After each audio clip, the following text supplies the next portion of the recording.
What's going on, everybody? Y'all know what time it is. This is your weekly AI and tech news, and we are covering some crazy news from this week. Things that are happening with major companies like Meta, Apple, uh, things that are involving the politicians, Donald Trump, Elon Musk, and much, much more. Also, some things involving other nations and countries and them trying to get a slice of the pie, a piece of the pie when it comes to the AI and tech revolution. So, look, y'all, we got a lot to cover. Make sure y'all are coming in. Go ahead and hit the like button. As always, I'm joined here by my incredible, wonderful, beautiful, and intelligent host, co-host, Ash, the queen of AI herself.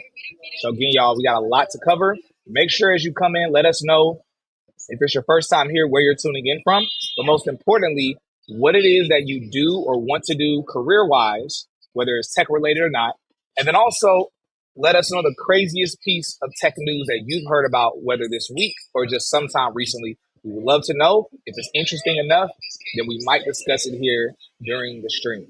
So again, y'all got a lot to cover. Really excited. So that being said, for those that are coming in that want to get a consultation with the queen of AI herself, whether you want it for personal, or for something for your business or your career, click the link down below so that way you can book a consultation with Ash to be able to schedule in with her. Her slots are limited, so the sooner you schedule, the sooner you book, the better off you will be. So that's some incredible news today to share.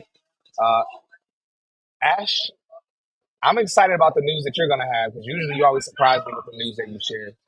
Honestly, we're going to go ahead and kick it off. The first piece of news, all of a sudden it's getting loud out here. I'm in Colombia, y'all. Not the state, but the country. And it was quiet for a second. Now people are starting to wake up out here. Anyway, let's go ahead and jump into the first piece of tech news. And honestly, we gotta start off big. So the first piece of news: Donald Trump just secured over $1.4 trillion from the Middle East,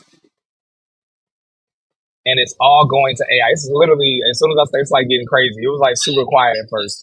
Anyway, so Donald Trump just secured $1.4 trillion from the Middle East, and it's all going into AI.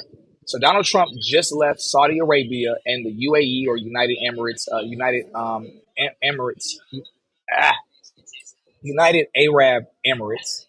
Um, he left there with some of the biggest investment pledges we've ever seen, over 1.4 trillion, aimed at dominating AI and tech over the next decade. Super major. Now, Saudi Arabia is launching its own state-backed AI company called Humane. They're teaming up with the U.S. chip makers like NVIDIA and AMD to build huge data centers in Arabic language AI systems.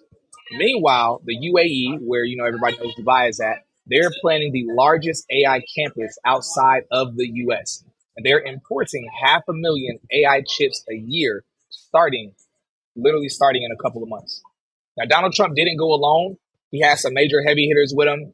He had Elon Musk, Sam Altman, which is always funny to me because Sam Altman and Elon Musk don't like each other, but they both keep ending up.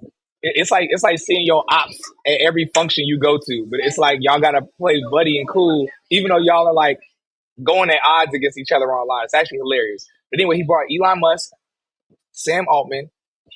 He also brought the CEO of NVIDIA, which is the big dog with the chips, and the CEO of AMD. Two huge big dogs when it comes to these AI chip makers. So he brought the CEO of those people as well.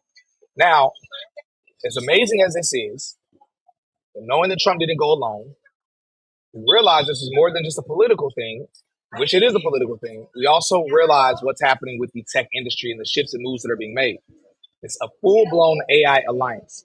But this also ushers in questions about, with this much foreign investment shaping the U.S. tech, who do we really believe is going to control the future of artificial intelligence? Do we believe that this move is going to put the U.S. at the top, or do we still think that China is going to come back and dominate some type of way? And like, really, overall, how do y'all feel about this? 'Cause this news in and of itself is crazy. I was shocked that this happened. Ash, what are your immediate thoughts on the news? And I guess, what were you thinking when you were seeing everything unveiled this past week? Yeah, well, what an incredible news topic to start off with. So first and foremost, the question going towards who's going to win this AI race. Is it going to be the US, the UAE, or is it going to be China and Africa? Now, I want you guys to place your bets down below. Do you think China and Africa are going to win, or do you think it's going to be the US and UAE? Now, it is important to also say that the UAE in itself, or Saudi Arabia, has multiple partnerships, and that includes partnerships with China themselves. So they're kind of taking, a hand-in-hand dual route to this. But beyond that, I think it's also important to say that Donald Trump is making major deals for a reason. And so beyond also, of course, the innovation that's going to be able to bloom in the US, he did also invest for his own Trump International Hotel. And so he's building data centers, but also he's building a big hotel. He loves everything big, right? This is going to be 80 stories. This is going to be the world's highest outdoor pool, apparently. And so we could assume that this is also considered a conflict of interest, just a little bit. Just because, of course, we are combining not only personal business, but obviously innovation. So Cyrus, I'm interested to see what you think about this deal. Do you think that it is a direct conflict from the administration? Obviously, it's legal, on surface level. However, Yeah. what do you guys think? So, I'll address that part first, and then I'll dive into the stuff that really caught my attention. So, I definitely believe there's a conflict of interest that's going on, 100%.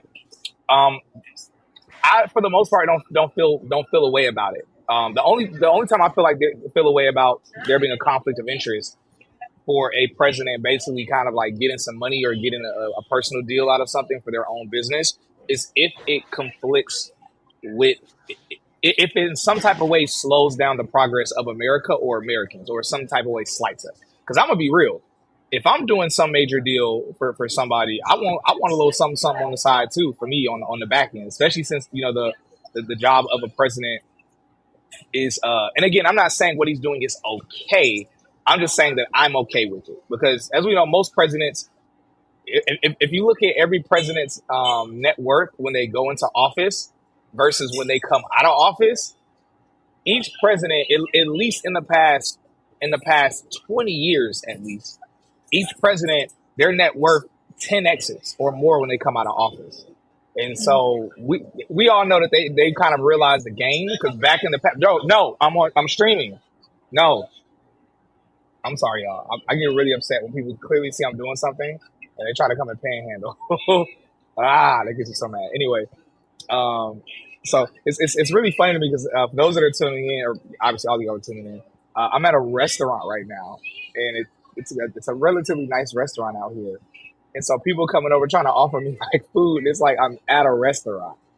That's like, I don't know. That's like going up to somebody that's in the gym and telling them to get a gym membership at another gym. It's like they're literally currently in the gym right now. Anyway, that being said, I personally believe that I believe so. So on one end, I believe there's a conflict of interest. On the other end, I personally think it's fine for the most part as long as it doesn't hurt the U.S.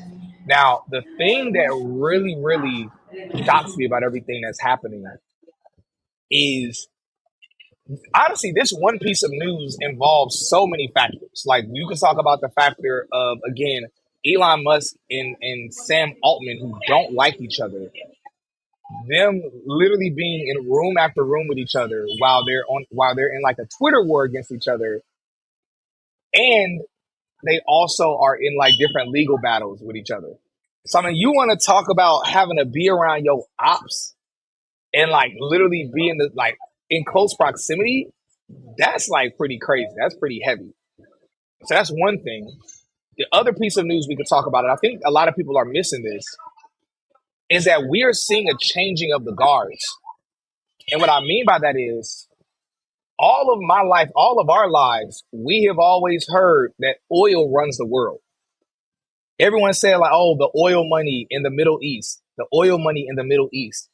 Like it's pretty common knowledge now that the truly wealthiest people in the world are not Elon Musk. It's not the people on the Forbes list. It is leaders and princes in the Middle East. They are truly the richest people in the world. They're just not on the Forbes list and they don't care to be. But we're seeing a changing of the guards because oil has ran and controlled everything. But now the new oil is technology. The new oil is AI.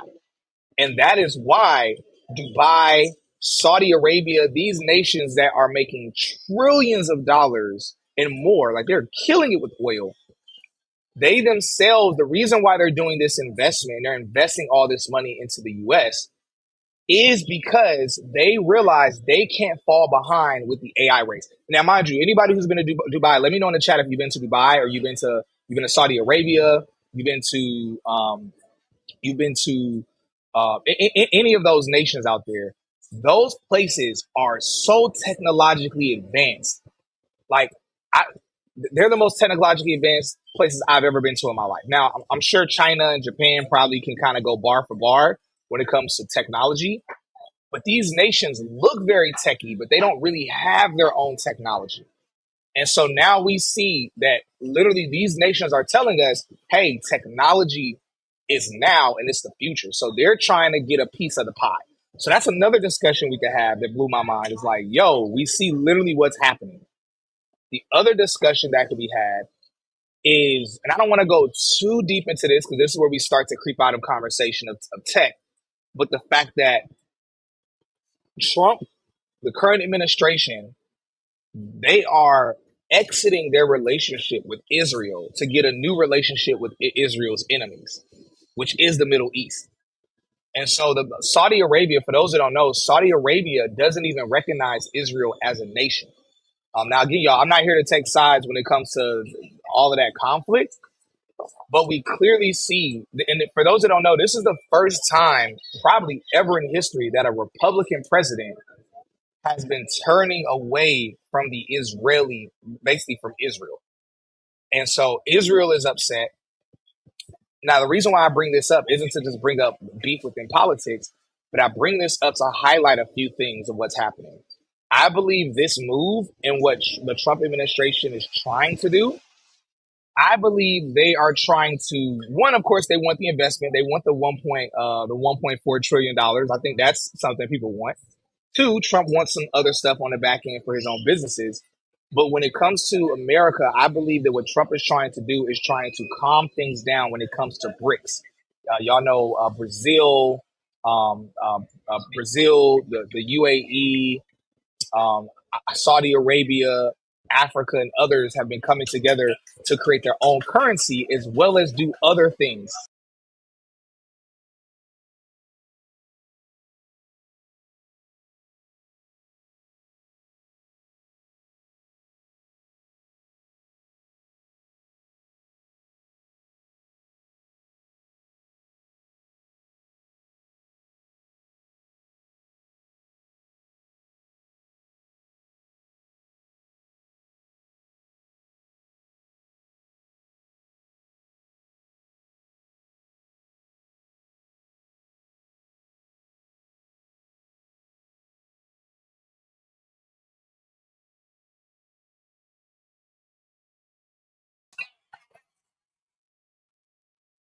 Ash, you're on mute. Wow.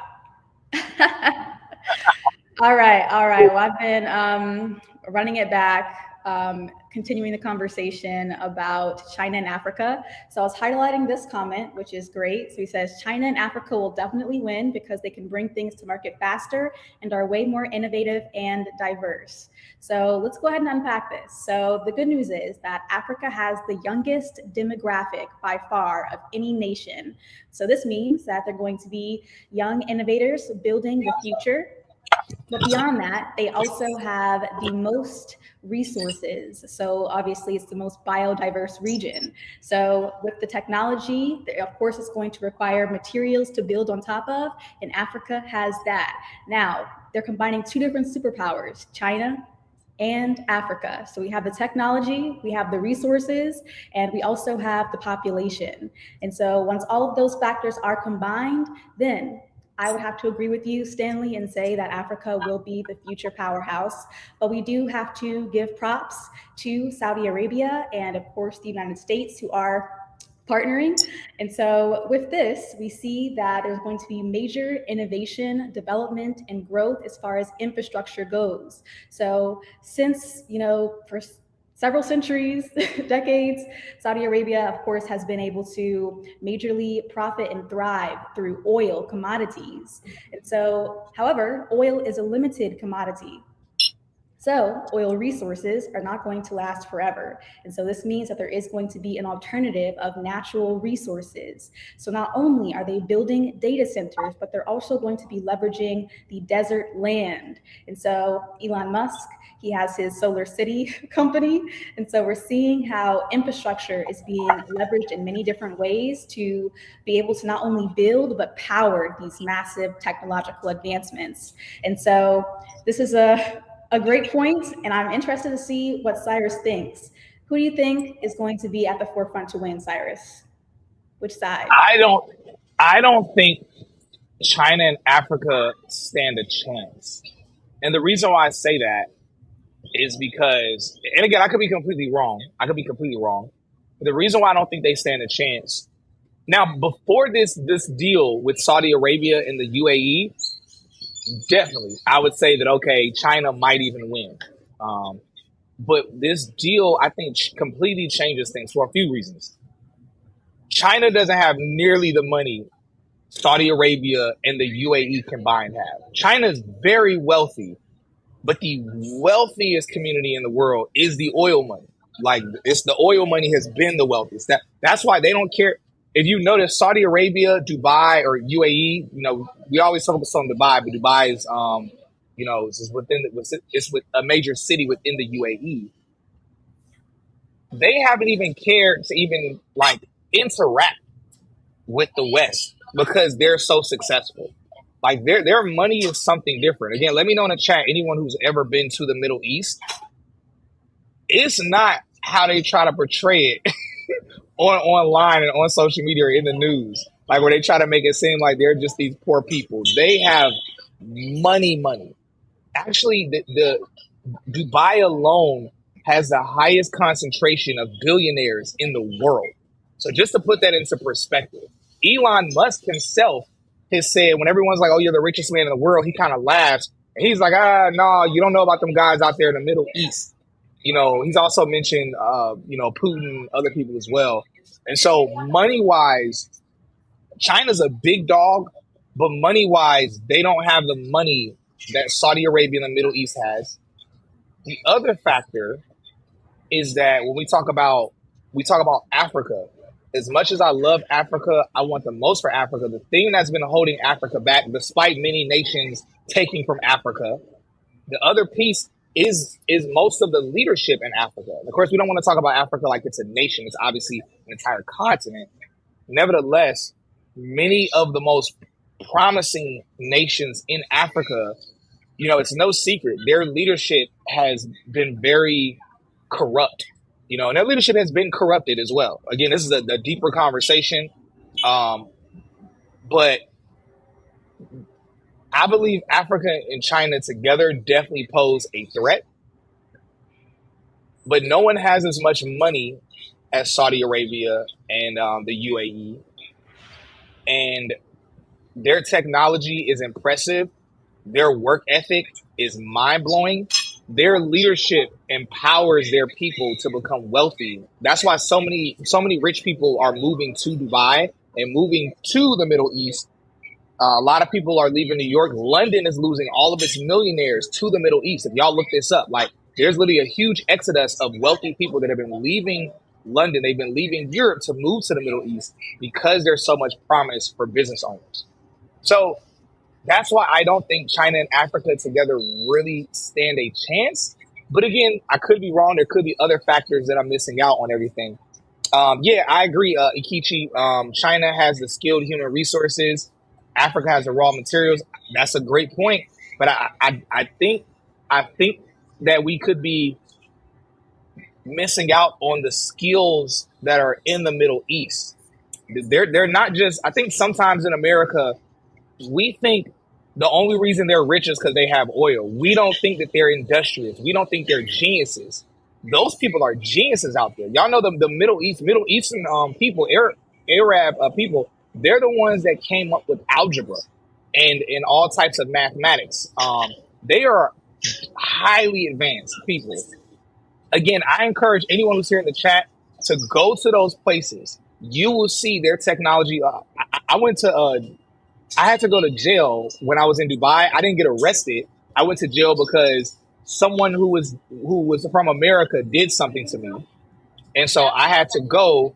I had to go to jail to file a report. Their jail is the most super technologically advanced. Their jail was so techy.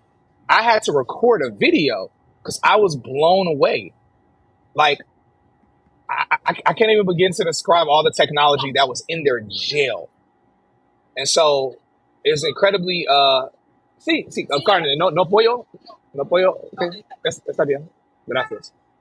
Uh, so yeah, y'all, I'm telling you, don't sleep on how smart the people in the Middle East are. Yeah, Mr. CMB says Middle East owns most of London real estate. They really do, y'all. So again, China is incredibly smart, but let's not make the assumption that the Middle East are not comprised of geniuses as well. The Arabic community, like, I mean, again, y'all, this is kind of the last piece I'll really say on this is that when you look at, for anyone who hires virtual assistants that live overseas, look at where most virtual assistants are at, and look at places you can't hire virtual assistants from. That should be very telling of how successful those nations are. You can get a virtual assistant from India. You can get a virtual assistant from Pakistan. You can get a virtual assistant from Nigeria. You can get them from the Philippines. You're not getting a virtual assistant that's in Saudi Arabia. You're not getting a virtual assistant that's in the UAE. Why? Because you can't, what they're paid out there, we can't pay them that much as a virtual assistant. So again, I encourage anybody to go online and try to get a virtual assistant that's in Saudi Arabia, that's in the UAE. You're not going to be able to find one because they don't need our US dollars, because the people out there in general are so wealthy and so intelligent. They're smart. Y'all, I love y'all are getting some good comments. Stanley says they're smart. Yes, the Arabs are just mixed Africans. Middle East was part of Africa. Yes, I think we're starting to veer away from the conversation, Stanley. So this isn't a conversation about ethnicity or which people group because of skin color is smarter. This isn't that. We're not that type of platform. That's not what we're here for. If you're looking for a platform where we're trying to say white people are smarter or black people got more money, whatever, or this, that, and the third, it's like this ain't the platform for that. That's shade room type of stuff. We're here to empower people and talk about technology. Yes, shouts out to our community. Yes, there are plenty of black people in the Arabic communities, but at the end of the day, everybody comes from black people. Everybody comes from Africa. Everybody, the first people that were here were black people. Everybody comes from black people. So I agree with you entirely, but we're not going that type of you mentioned Arabs and Africans, not me. Yeah, no. All right, never mind. We're just gonna move away because Stanley, Stanley, we can scroll up and I can see your other comments, Stanley, where when it comes to money and whiteness, again, Stanley, don't say I brought something up. We can scroll up and see your comments have been trying to go towards a racial or racist type of conversation. So again, I brought up Arabic community. I brought up Africa not because of skin color. I'm talking about the nation, the nationality, the people groups that are there. We're not talking about race. We're not talking about that. We're talking about as a nation, as a culture is what we're discussing when we say Africa or Arabic people. That's what we're discussing, not skin color. So anyway, all right, heart throb forever. So should we invest in AI GPU server infrastructure? Really great question. So we're not investment advisors, but still a great question. Ash, what do you think about this? Absolutely. I think that it just shows that you have to follow the money, and the money is going to certain areas like OpenAI, NVIDIA. I think that if you do want to make any major investments, then NVIDIA is going to be a safe bet, not only because they are helping to build this massive infrastructure, but also they have values of inclusion and innovation, and of course, the humble CEO. Jensen Huang is a great leader. Yeah. So you can really is. be confident that it's going to be a win-win for you if you did decide to invest. Yeah, NVIDIA, like Nvidia is one of those companies where some companies are too big to fail. Nvidia, of course, is at that point, but beyond that, I don't see Nvidia. I don't see them falling off. Like they are, because Jensen Huang, like you said, as Jensen Huang is such an incredible CEO, the work ethic that people have to have in Nvidia, he pays people exceptionally well, so it incentivizes people to go really hard. Like there was a report that came out. There's a report that came out recently where they were saying people were saying how hard you have to work at Nvidia or to work for Jensen Huang. And when people were interviewed that worked there, they said, "Yeah, you have to work really, really hard here." But the people said they love it though. They love it because it just shows leader. Like it shows how much they respect their leader. That they know they have to work extra hard, but they enjoy it, and they're like, "Yeah, we're here for it." And so, yeah, Jensen Huang's incredible CEO. Um, Nvidia's a major player, major player. Again, AMD was there as well. So honestly, I would say invest in the if you're going to diversify your portfolio for safety. Obviously, you want to invest in AI chip makers, companies. AMD that was there as well as Nvidia. So, because again, AMD and Nvidia are technically competitors, but they're right there in the room because they're both big dogs. So yeah, so definitely, I would say invest in those pieces. Lola Vision Systems is building AI infrastructure that's Shout cheap, out to Teo. fast, faster. Yes, exactly. Y'all follow Teo, who we just highlighted. Follow Teo Adesanya. Lola Vision Systems. Literally, he has AI infrastructure, like he said, that's cheap, faster, and low energy consuming that can be used for battery constrained applications.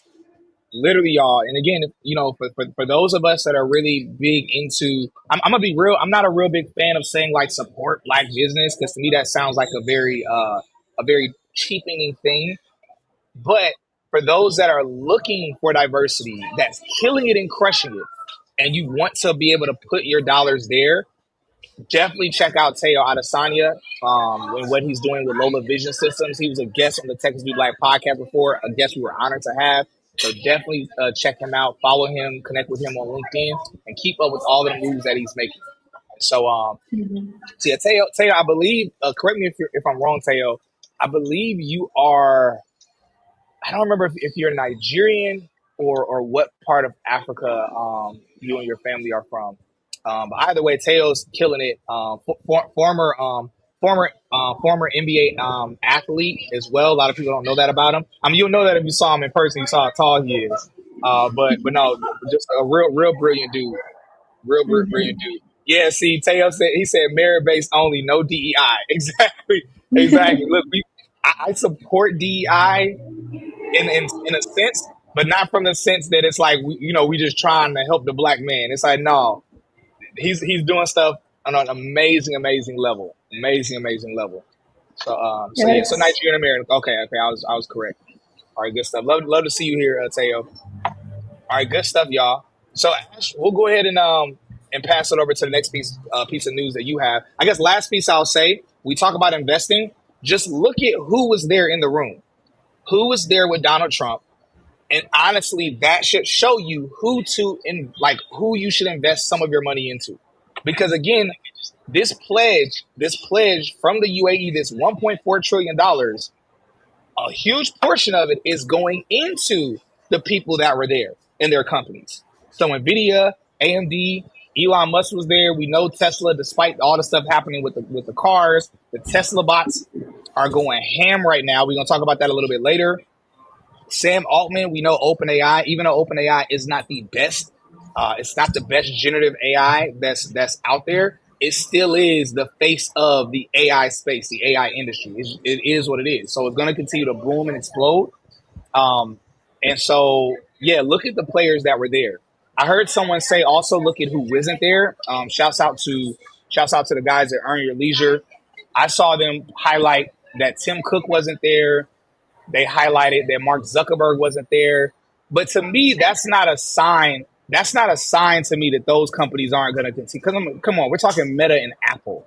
Now, I don't think the UAE is going to invest in Meta and Apple, but I still think Meta and Apple are still going to be really huge players, really huge players.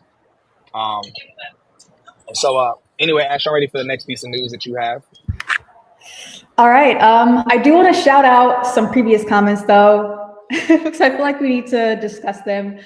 Just because, we're here to give you guys a realistic preview of what you can expect of the future. And so with this, when we're looking at Saudi Arabia and the partnership with the US and also with China and Africa, we do have to have a discussion of what the future looks like. And so with this, I do want to just shout out to Stanley because he did make some good points earlier.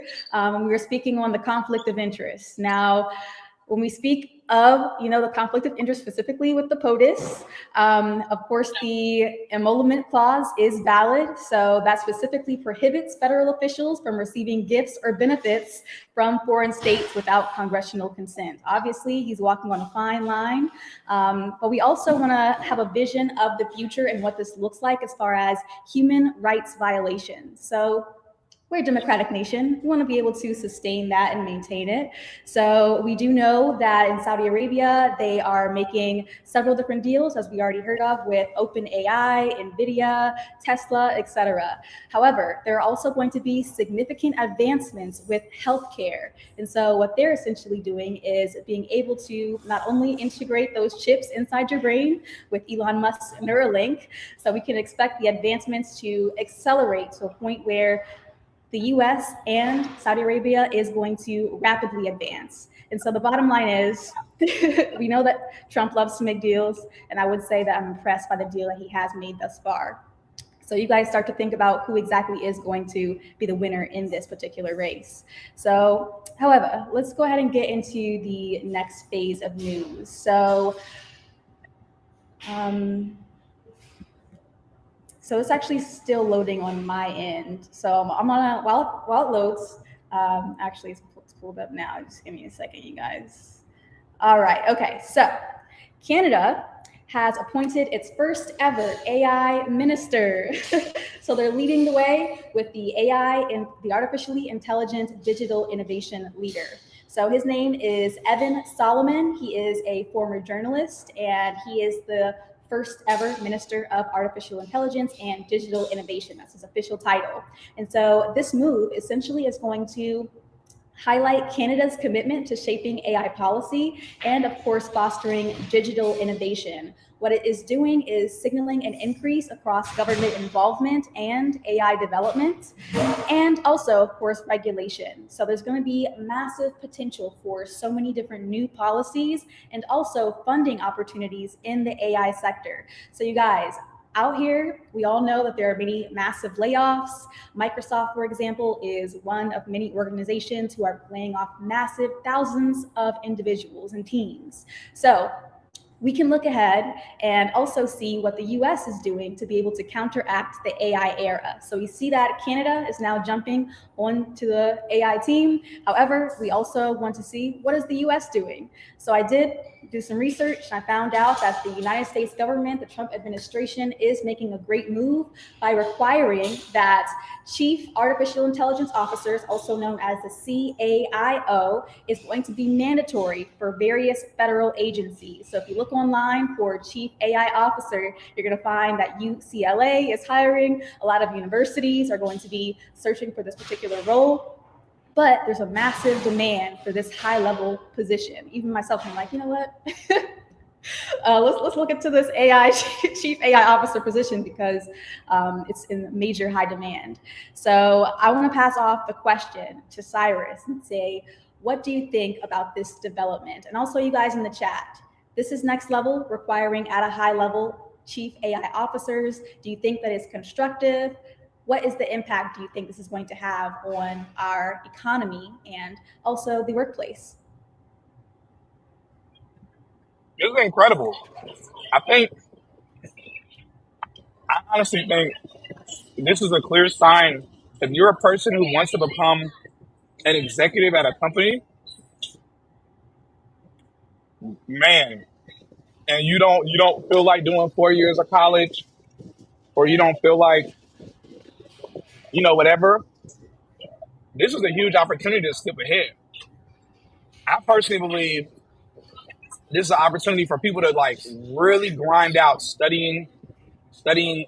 I would say that for 1 to 2 years, working your way up through companies, being a leader when it comes to AI, and then eventually being able to skyrocket yourself to being to having this chief executive role. Because and for those who don't know, like when you're an executive of a company, it comes with major perks. I mean, we're not just talking. I mean, salary wise, it's huge, but also equity in the company. You know, you having like ownership, you being able to have say so with certain things. I think this is a major opportunity for people to be able to skip ahead when it comes to getting to leadership positions and roles. And so, because again, everything with AI is still so new, still so developing. Now, I want to be clear: you can get a degree in AI. You can go to school. I know someone that has their PhD in AI, and so or their doctorates in AI. So it's definitely possible, but I don't believe it's necessary, not yet. So I believe it's a huge opportunity for people to tap into. I definitely, Ash, you're definitely going to end up being in that role or that position. Like I definitely see that happening. But yeah, I hope you're applying for that stuff. That'll be super huge. I definitely see that coming for you. Yeah, absolutely. Anybody who's listening. So I know a couple of executives, or for example, people who are principal engineers, that type of high level, who are enhancing and upskilling with artificial intelligence. So this opportunity is for you. But not only that, okay, we want to make sure that you guys are prepared and ready to make this next step to transition for your particular career path. So I want to be very clear about the exact White House policy and also the agency responsibilities of the US, because we know what's happening globally, but we want to know what's happening on our own soil. So specifically, the White House Office of Management and Budget implemented this policy, and so it's actually requiring all federal agencies to designate the CAIO position. And so essentially, as far as the responsibilities go, the AI officer is going to be responsible for overseeing AI governance, implementing safeguards with AI impacts and how it affects our citizens, also focusing on safety and also publicly listing their AI systems. So this just goes to say that you guys need to become familiar with AI, and if you do, then you're going to be able to dominate. So we see that there's a major shift happening, and so there are many different sectors that are going to be hiring right now. So we discuss this every week. So it's going to be cybersecurity is probably going to be a highly safe, high demand field. Also, machine learning, data analytics, tech sales, always going to be hot. So these are areas that are going to require you to be able to not only provide advanced business solutions with artificial intelligence, but also the bottom line is going to be able to build on the back end. So if you can build AI solutions and systems, then you're going to be first in line to be hired. So with this is exactly what we do best, by guiding you guys on exactly the steps that you need to take to succeed and excel, to get ahead. A lot of people are still behind. They don't even understand where to start. However, there should be links down below if you guys want to get started in the particular fields of high growth, particularly tech sales, also quality assurance, or QA engineers with advanced AI upskilling opportunities. Those resources are going to be down below, so tap in. So we try to make it as easy and effortless for you to start on this journey. And so without further ado, I want to touch on a few comments. So here we say, Heartthrob Forever says, I think we need to focus on AI with database management, but with us owning the actual database platforms and servers. Yes. The bottom line, especially in this AI era, is going to be ownership. And the question is, who owns the future? Is it OpenAI? Is it the government? Is it NVIDIA? Is it Tesla? We'll see. To be continued.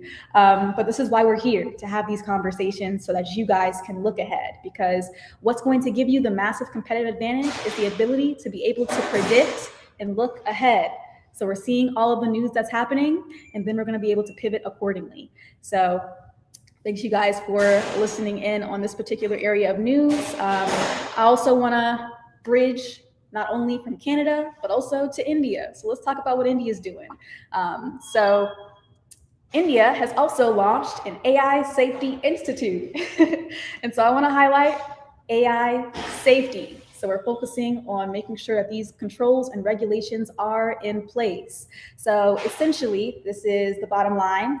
This is going to be under India's Ministry of Electronics and Information Technology. So they're aiming to promote ethics in AI and also develop AI safety standards. So this institute is specifically focusing on risk identification, damage detection, and also setting interoperable technology. So what this means is we're ensuring responsible AI development and deployment, but also we're opening up avenues for collaboration between government, academia, and the industry. So this means that there's so much money on the table for all of you, not only if you want to develop solutions and work for an organization to build AI on the back end, but also if you're interested in, on the front end, being able to drive this innovation. So Cyrus, what do you think about this? You see India, Canada, the US making these changes. What do you think? I think we see everyone putting all their chips in on technology and AI. But before, what's interesting is that last year, last year, 2023, the end of 2023 and 2024, we saw every tech company focusing on AI. 2025, we're seeing every country, continent, and nation focus on AI. There has never, I'm going to be real, everyone used to say that it wasn't the last time we saw such a major shift happen in the world was the industrial revolution. But this dwarfs the industrial revolution. There has never been a time in history, like y'all, we are literally living in a time right now of something that has never happened before and possibly might not ever happen again. Maybe, maybe not. But I don't think it's going to happen again in our lifetime. We're living in a time where every company, big and small, every country, first world, third world, we are seeing everyone shift the exact same direction at the same time. And so I believe the writing is on the wall when it comes to investing. And when I say investing, I'm not just talking about investing your money. I mean investing your work, whatever you're doing. I don't care if you're a business owner or if you're a professional, investing your education. All roads point towards we need to aggressively invest into AI. Our dollars, our time, our business, everything into AI. I don't care what kind of business you have. I don't care if you have a laundromat. You need to figure out some type of way to implement AI and robotics into your laundromat. Like you need to, and then of course market it. You know, recently we reported on the teacher the teacher who has their own AI school in Austin, Texas. And the AI teaches the students so well, their students have all skyrocketed to the top 2% in the United States. So even if you're a teacher, if you're a police officer, I don't care what it is you do, you need to think aggressively. Bump you thinking about it, you could go to an AI platform and you can ask it what you should do, or click the link down below, or click the link that's in the chat to schedule a consultation with Ash so she can help give you direction. Because y'all, again, we're in unprecedented times right now. As a community, as a people, we talk pretty often. We talk pretty often as a community and as a people about how we miss the real estate, like our community missed, the opportunities in real estate. We missed the opportunity when it came to certain investments in the past, but the writing is on the wall. when it comes to technology and when it comes to the opportunity. I don't care who you are. I don't care who you are. If in 10 or 15 years you're not very successful, we're not very successful, we can't blame anybody because honestly, it's not even usually it's a lack of education, but it's not, in my opinion, social media. You don't even need someone to come and teach you and tell you, hey, you need to get into AI, even though we're doing that here. Social media is telling you that, so I think this way. I mean, honestly, that's really it. I think the opportunity is here. Major opportunity. Invest your time, your money, your attention, your resources, your education, whatever it is, into AI, into robotics, in whatever way you possibly can. Because the entire world is showing us that they're going this direction. No, this has never happened before at any time in history. But again, those are my thoughts on the matter.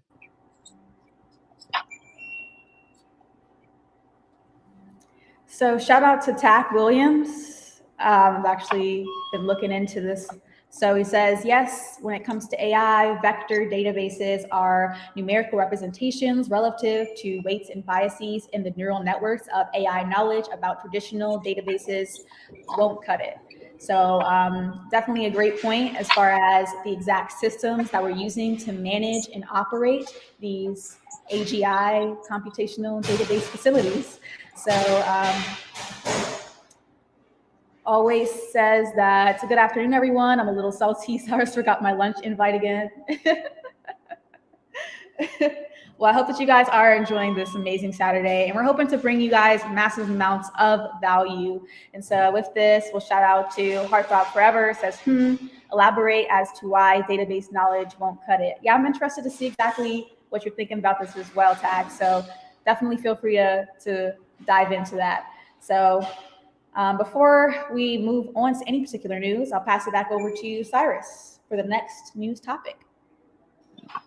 All right, good stuff. Ash, I want to be clear. Are you good on time? Yeah, I'm good. I'm good. Okay. All right. Well, let me know. All right, good stuff, y'all. So incredible news. I love seeing y'all talk to each other in the comments. Y'all are bringing up some really incredibly valid points, some amazing things even for us to consider. And so for the next piece of news, we got to talk about humanoid robots. So humanoid robots are set to revolutionize shipbuilding.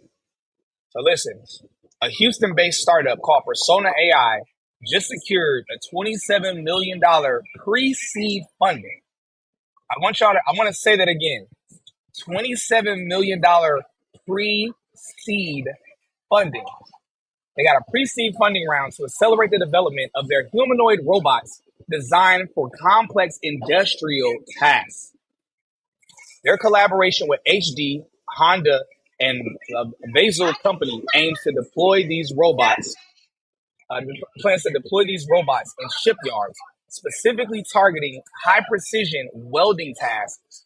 Prototypes are expected by late 2026, with full deployment slated for 2027.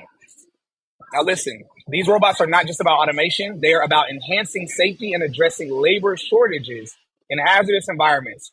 Welding in shipyards, a lot of people don't know this, is a very high risk job. And the introduction of robots capable of performing these tasks can significantly reduce workplace accidents and improve efficiency. Look, y'all, as humanoid robots become more prevalent in industries like shipbuilding, enhancing safety and efficiency, I want to know, how do you think that we should address the potential displacement of skilled workers? Should there be initiatives for retaining and upskilling, or do y'all think this is an inevitable shift in the labor market? So robots are coming in droves, in droves. So, but the other piece I want to highlight, and again, we keep talking about investing. The reason why I highlighted that they got $27 million for a pre-seed, y'all, I don't think, like, let me know in the chat anybody that understands how much money that is for a pre-seed round. Because I want to keep it, want to be clear. So for anybody that doesn't, let me kind of break it down. Most companies, like larger companies, and even as companies grow smaller, larger, whatever, they usually go through rounds of investments. Usually, they have what's called a pre-seed pre-seed investing, which usually involves a lot of angel investors. Then there's the seed round. Then there's the Series A. Then Series B, Series C. Usually, sometime between Series C and Series E, companies usually go public. Or they usually kind of like, close out some of their rounds depending on which direction they want to go. To get $27 million, like Amazon didn't get even $5 million. I'm gonna look this up to run the actual numbers. Amazon didn't even get $5 million for their seed round, let alone pre-seed round. So again, $27 million. I want to say this one more time. This company has not done anything yet. They plan on in 2026. Literally, I'm gonna read it again. They're expected to have their prototypes by late 2026. So they got $27 million on something that they're not even going to have a prototype of until the end of next year. A year and a half from now is when they're expected to have their prototypes. They're not even expected to actually be in deployment until 2027. Why do I bring this up? I bring this up to highlight how oftentimes we do business backwards. We say, oh, I need to create this business. I need to build it out. I need to do it. And then I need to show some form of profit and then introduce it to investors. But for anybody that knows, you can get millions of dollars. I'm not going to say just for an idea because that strongly undermines. You have to have a solid team. I want to be clear. You can't be a lone ranger out here thinking, oh, I got this amazing idea. Because I see that all the time. Let me know in the chat, any of y'all, if y'all ever had somebody come to you and be like, I got this amazing idea. I'm going to tell y'all, an idea alone, I actually was going to make a post about this earlier this week. Investors don't invest in an idea. They invest in the person or the team that are doing the idea, that are putting it on. So my encouragement, I want us to learn from this. Nigga, we talk about the robots, we can talk about all of that, but also we want to talk about the opportunity that's here for us. It's to see that for those of you that are aspiring business owners or aspiring entrepreneurs, my encouragement for you is to collaborate with others that are in tech. Come up with an idea, and believe it or not, you don't have to have an idea in advance. There's a lot of billion-dollar companies. I can't remember. I'm gonna share this next week. But there's a company that's worth billions of dollars where they didn't have an idea at first. It was literally a group of people came in a room. They say, "Hey, we're all smart. We're all in tech." They locked themselves in a room and they just literally week after week brainstormed ideas until they finally came up with an idea, and then they started the business. And so my encouragement is for us to understand you can, because when you have a strong team and y'all come up with a brilliant idea, y'all have the foundation of it. Of course you want to get something patented, get whatever trademark you need to have, make sure that all of that stuff is handled. But then you go and present it to investors. They can give you millions of dollars in advance for you and your team to build it, to work on it. So again, I just want to highlight that you don't have to build something and then years later be like, okay, let me see if I can offer it to investors now. You don't have to do that. We got some good comments in here. But of course, we also can talk about the robotics piece as well. The reason why these investors put $27 million into a company that hasn't done anything yet, and again, I don't want to downplay it, but they're put $27 million pre-seed, which again still blows my mind. Because I would be shocked if this was a seed round, pre-seed. The reason why is because these investors, whoever they are, want to get into the robotics space. They see the future, and the future is clear. And so we got some good comments. Sorry always that I forgot the lunch invite. My apologies. Ash, I'm going to pass it over to you and to the comment section. Yeah, I was curious to know what type of robotics. Like, is it humanoid or is it factory or both? So there's this humanoid. So it'll be humanoid Humanoid. robots that are gonna, yes, that are gonna be walking Ah, around factories. They're gonna do welding. So it's gonna be like a person doing the welding, doing the work. So they're multifunctional. fascinating. So, like a competitor to Optimus robot Tesla, Yeah, right? yeah, a competitor Okay. to. But I think, in my opinion, I could be. Of course, I could be wrong. I think, and I could be very wrong. I think Elon Musk's desire when it comes to Optimus, I think he has a different target market. In my opinion, I think Optimus' target market, based on what I've heard Elon say, based on the news I've seen, it seems to be that his target market, it seems to be that his target market are people. Like Yeah, he wants that's a great customers to point. use Optimus in their Right. homes versus this company and a few others, their target market are businesses. They want to deploy humanoid robots that can work in factories. So again, this is another thing to highlight, y'all. That's I must very be wealthy then fascinating. I'm gonna have an Optimus. I don't think Optimus isn't gonna be that expensive. I think Elon's plan is for Optimus to cost about, I think, what is it, like $40,000, Ash? So I I'm would gonna say, look up the numbers. Go ahead. yeah, go ahead. Definitely confirm that. But the cost, I think it's like 10 to probably like 40,000, which Yeah, ain't bad at all. This is fascinating because we do know that there is a lack of industrial skills. So the American people aren't going to want to get their hands dirty in the factory. So the fact that this company or startup made 27 million in pre-seed just goes to speak towards the high demand and need that the US truly does have.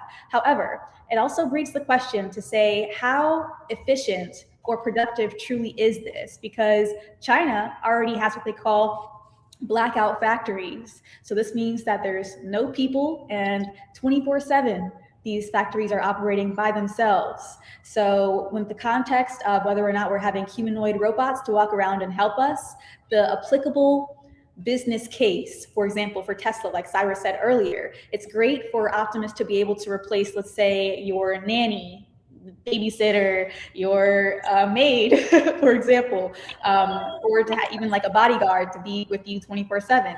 That's a great use case. However, to have ambidextrous humanoid robots that are going to be in factories replacing humans is definitely a great take.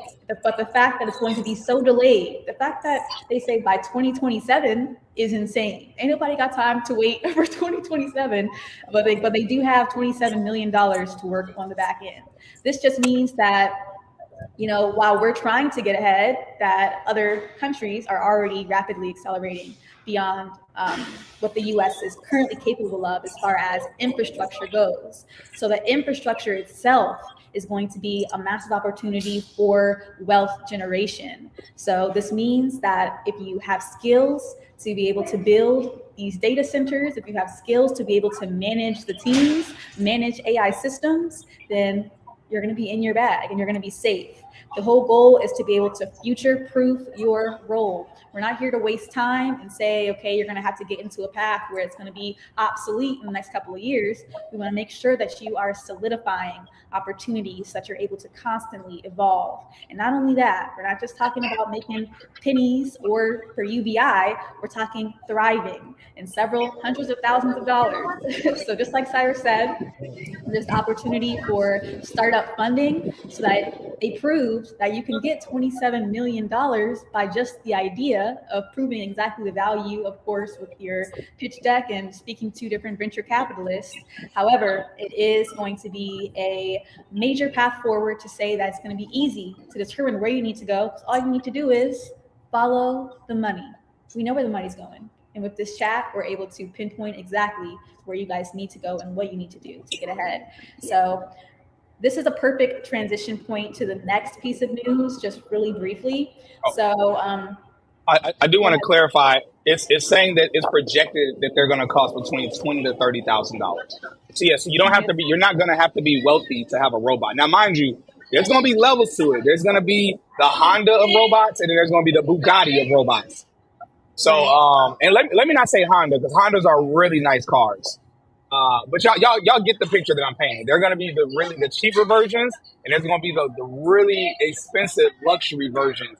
The luxury versions, in my opinion, are probably gonna be multifunctional robots. So I think it's gonna be like if you invest $20,000 into a robot, it might be one that can only do a few tasks, and maybe it's updates or upgrades. Because y'all know the robots are gonna be. That's the cool thing about robots with AI and tech is that you can buy a robot and a year later it'll be able to do more because it'll have updates like an iPhone. So that's the cool thing about it. Nevertheless, when we talk about software and hardware, the updates that software can do are still limited by the capabilities of the hardware. That's like the only real reason to upgrade an iPhone.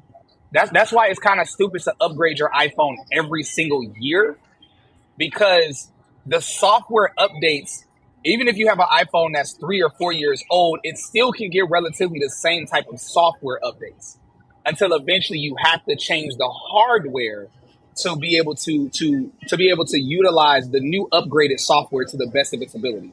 It'll be the same thing with these robots. And again, there will be a huge price difference versus what functions the higher tier robots will be able to do. Last thing I'm gonna say for those that are like, why would a company invest or why would companies invest up to $27 million pre-seed into a company that's not even going to go into production until 2027? I want to be clear. In certain, I don't know how their investment build out is or what their contracts are like, but in certain instances, you can invest money into a company and you can get your ROI, your return on investment, before the company even goes public or before they even get to Series B, Series C. Sometimes, again, if you put $5,000 into a company, and I'm sorry, y'all know I'm in Colombia. It's a lot of beautiful people here. That's all I'm saying. Everybody here is so beautiful. It makes me feel like I need to work out more. Anyway, you can put money into it and get like a return on investment before the company goes public. Again, in certain instances. So I can't speak specifically about this company, but I just want to highlight that for those that don't know and those that don't understand, and just kind of really to add to the conversation. But Ash, we'll go ahead and pass it over to you for the next topic. Yeah, I want to shout out some of these comments because they're pretty hilarious. So let's see. So I believe this is something one here. So attack, okay, I get what you're saying now. However, regular data is going to need to be managed and load balanced still, and emerging the AI tech and emerging AI tech will help do that. Okay. Always says people going to be ordering Autobots on Afterpay. People are going to be securing robots by any means necessary. So Tack Williams. So AI, be it machine learning or deep learning, requires multidimensional searches. These are scores or mathematical grades. So the traditional way we look at databases won't suffice for AI. This is a great point because we are going to need some flexible solutions. So Tack, keep it up. Great points. Get the robots on Klarma too. Heartthrob Forever says that's why I said GPU servers. All right, you guys. So great comments, great engagement. Keep it up. We love to hear from you. So just piggybacking off of this particular news. So we want to follow the money, and this is exactly where the money's going. So let's talk about Sequoia Capital. You guys probably heard of it as one of the major venture capitalist firms.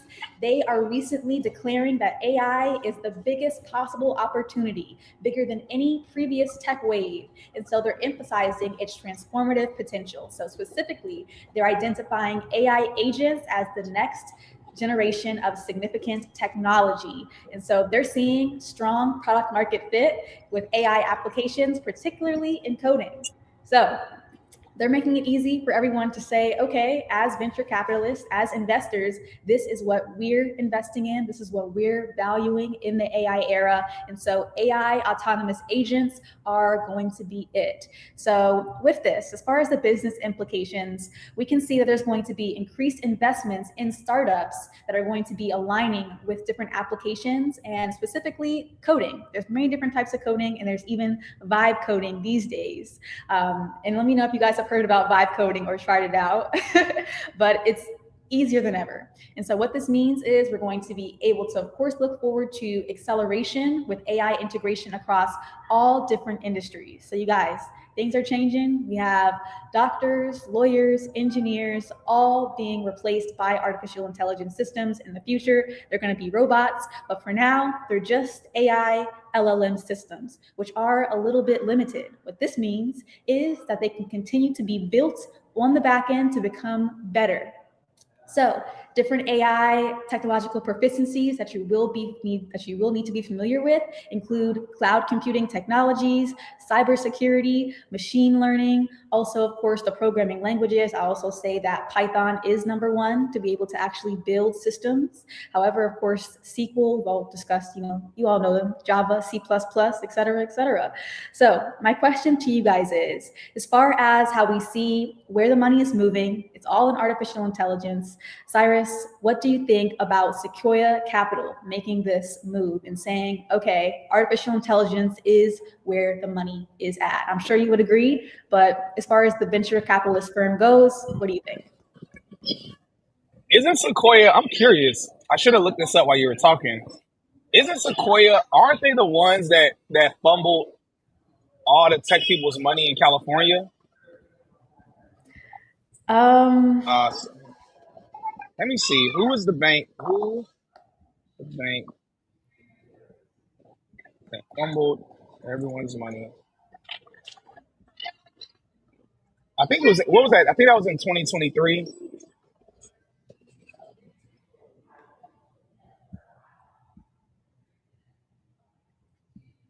No, not that.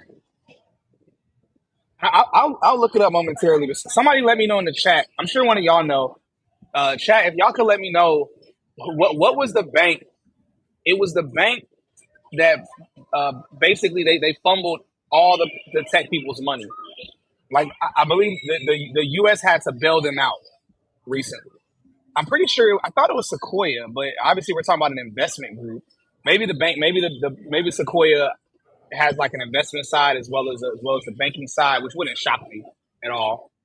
Anyway, I think it's very true. I think we look at. I agree with their view of the investment because AI agents, like, everyone's not going to be able to afford robots, specifically for a business or a company.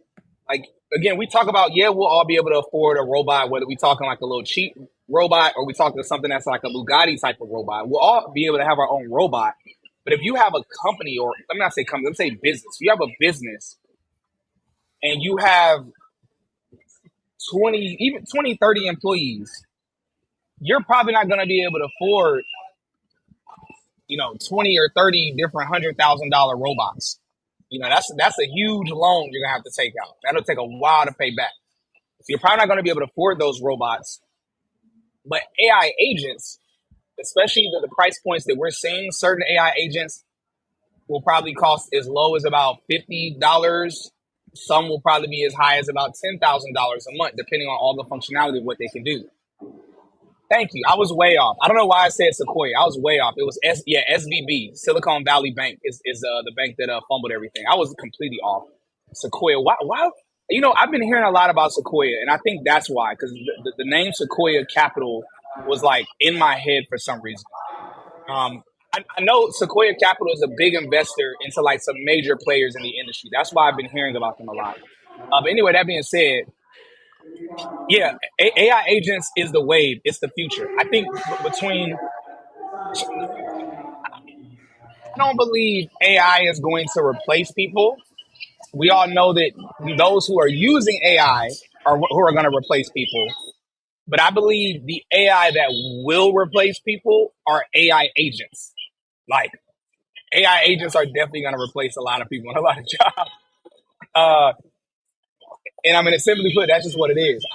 It's definitely the future. Whether we're talking about investing, if you're a business owner, I'm gonna be real with y'all, and I'm not capping. I can show y'all in my schedule. I have this in my schedule. Y'all can't see it because it's too small, but I literally have it in my schedule. It's towards one of the dashes. Y'all probably can see it's backwards, but I literally have it in here It says learn more about AI agents and who I can hire to take over other tasks that my team is doing. And when I say hire, really, I'm just meaning like what AI agents I can deploy within Tech is the New Black to do stuff. So I know for a fact, I'm not a proponent of letting people go, but I know for a fact some of these AI agents are probably going to let like one or two of my team members go, specifically people that have been like drastically underperforming that I've been kind of wanting to cut anyway. Uh, and so AI agents is a huge deal in terms of everything it's about to do and implement for us. So I'm about to spend a lot of time the next couple of days studying more about AI agents and seeing which ones I can deploy into everything we're doing with Tech is the New Black. So yeah, whether you're a business owner and you need to use it, or if you're an investor, you need to invest into it. Major opportunity. Um, Let me see. Yeah, thank you, Junior. Junior broke it down. When SVB failed, the FDIC backstopped all deposits, including those above $250,000 federal deposit insurance limit, essentially ensuring Sequoia's large deposit. Oh yeah, Sequoia had a role to play with the SVB. I think that's why when I heard Sequoia, it made me think of SVB. Journey myself love says so. These robots are going to replace our phones, and their AI robots going to be our entourage, going with us everywhere we go. I don't know if the robots are going to replace our phones because I think if anything, technology that like what Ash has is what's going to replace our phones. You know, so for those that are unaware, Ash. I don't know if you have any of yours with you around you right now. For those that are unaware, I think we're going to be seeing a future in the near future. I don't know about the far future, but the near future, I think we're going to see wearable devices and our text messages. There we go. Our text messages, our phone calls, our translation, our social media scrolling, even. I think all of that is going to be like on our eyes. I think it's going to be on our eyes. Because when you think about, even think about a smartwatch. A smartwatch is dope because, or Apple Watch is dope because it's convenient. You don't have to put your phone in your pocket, pull it out of your pocket. It's like literally you just lift your wrist up. It's always on you without you having to manually hold it. The next layer to that is it being on your eyes, where if you want to look at a text message, you can just say something. You can say yes, read message, or show me message, or you can say mute all notifications, or you can press a button to answer a call. You can scroll on social media. I'm sure eventually the technology is going to be so impressive, and Ash will know more about this than I would because literally she's the owner of the technology. Um, Gracias. I believe the technology is eventually going to be so good that when you're looking at social media with your eyes, I think it'll detect when you want it to keep scrolling. So where you can like look down and it'll know you want it to, it'll look at your retina to be like, oh, you want me to keep scrolling through the feed. Mm-hmm. And so I believe it's eventually going to be so impressive that, yeah. So no, I don't think a robot that's going to be next to us is going to replace our phones. I think the wearable technology is definitely what's going to replace our phones. And the cool thing about the wearable technology, and again, Ash could talk about this better than I could. The cool thing about the wearable technology is that it won't just be, or it's not just a phone. It also is a augmented reality. So you also can't just answer phone calls, be on social media. You also will be able to like be in like Zoom meetings while wearing the glasses without needing, like it's going to replace even computers and laptops. I'm not going to say entirely replace computers and laptops, but it's going to kind of sort of do what the phone did to computers and laptops, to where like some days when I leave my home and I know I'm not going to be back at my Airbnb for, y'all know I'm an expat. I just travel. Sometimes when I leave my home and I look at my schedule and I'll be like, I'm not going to be home for 6 hours. I look at everything I have to do and I determine whether or not I even need to bring my MacBook with me. And most times I'm like, oh, I don't need my MacBook. I can just do all of this work on my phone instead. And so I believe the wearable glasses are going to be the same thing, to where you're going to be like, oh, I don't even need to bring my phone with me. I can leave my phone at home. Or I don't need to bring my laptop with me. I can leave my laptop at home because I could do the Zoom meeting from my glasses. I can do all these tasks. I can scroll the website, scroll social media. I can answer emails and respond with my eyes and with my voice and with my hand clicking on buttons. And so that's the future I believe we're going to see. Main Almighty says Discord link. Um, yeah, it should be here in the chat. Yeah, literally, Main Almighty. If you scroll up in the chat, you'll see we have an automation. It says to join our free tech community with 6,000 plus members, job referrals, events, and more. Click here. So if y'all look in the chat, y'all will see where y'all can schedule a consultation with Ash. If you're looking for funding for up to $100,000 for personal or business funding, we've collaborated with the funding company. So that, or if you are looking to join the community, all of the links are in the chat available to you. But anyway, Ash, I guess again, Ash, you're a player in this space. So when we talk about robots being with us, wearable technology, where is the future heading? Where's the future heading? Well, I think we should look towards nations that are already doing this and perhaps a couple years ahead of us. So we know that Japan and China, they're already integrating robots into their lives. They're replacing, they have AI-driven doctors, entire facilities that are run by artificially intelligent robots or systems that can diagnose your entire biome and health. And so with this, I think we can anticipate how that looks from an American lens. So what currently exists is Tesla's Optimus robots. And so he's now the major player. However, we already know that there's going to be some new guys coming out. So what it looks like, I'd say, of course, Amazon, for example, is dominating with robots in their factories. So that's what it looks like on the business side. However, when we have humanoid robots walking around, what does that breed? Essentially, we're going to have assistants, and these are going to be low-level assistants for the beginning, and then long term, we're going to see robots replace our relationships. So that means that, there's going to be AI husbands, AI wives, AI babysitters, nannies, etc., maids. And so I think it's interesting to think that one of these days robots are going to be able to, do everything from cooking, cleaning, washing the dishes, all of that. But also the more complex factors is going to come down to how is it going to be able to interact with humans. And so I'm sure you guys have already seen the videos where they have like robots that are taking your kid, walking your kid to school, stuff like that. That's going to be possible. However, we want to make sure that it is going to be protected. So robots basically means that you're giving access to whatever company is running those robots. Essentially, they're having access to your home data. So they're seeing what's going on. They're collecting the data to get to know you and to be able to produce, of course, the output of quick, rapid solutions. However, it also does breed kind of the surveillance state that is also going to be a potential future risk. So in the next couple of years, I would say the next 10 years, then we're getting into more advanced robotic systems. So we have like AGI and then ASI. And so eventually the robots are going to be smarter than humans. They're going to have biological bodies, essentially, of course, combined with machine learning technology and the artificial mind. And so in the interim, it's going to be the very wealthy who are going to have access to this type of technology. So they're going to be testing it out. They're going to be having the babysitters. They're going to be having it to be able to give time back into their lives and make sure that there's going to be more efficient workflows or whatever. But eventually, we're just going to have AI friends. We're going to have AI buddies who are individual sovereign beings that we get to know.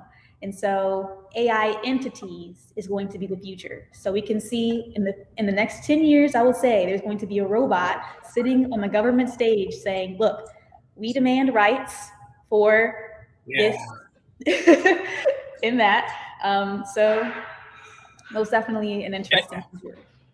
It sounds so far-fetched, but it's so true. It's so obvious because even like I'm obviously at a restaurant right now, and I'm thinking about once it gets to the point where a lot of people have robots, it's going to be a lot of people walking around with their robots, and they're going to want to bring their robots into restaurants. And we're going to see restaurants and different establishments deciding on whether or not they're going to let people bring robots in. Because when you bring a robot into an establishment, let's say it's a restaurant where, let's say it's a small restaurant with a maximum seating capacity of, let's say 50 people, but let's say it's a popular restaurant, maybe a brunch spot. Let's say 10 out of those 50 people bring a robot with them. Now those robots are taking up space, but the robots aren't eating. They're not buying stuff. Because usually restaurants, certain establishments, they calculate how much money they can make per seat, per chair. And so for anybody that's like in that space, let me know in the comments, I guess if you want to add to this, but they calculate how much money they can make per seat or per table.